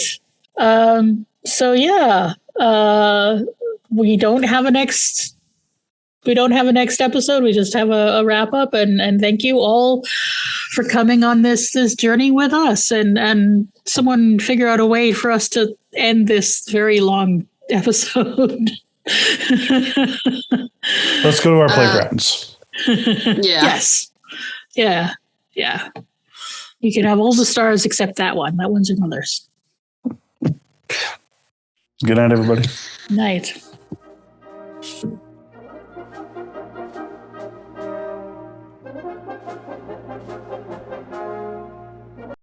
Little do we don't know what life has in store for you, but whatever it is, you'll figure something out. But you will never walk alone. And God willing, you'll never know war. Instead, come here. Your mother was right. Your mother is always right. Get used to that.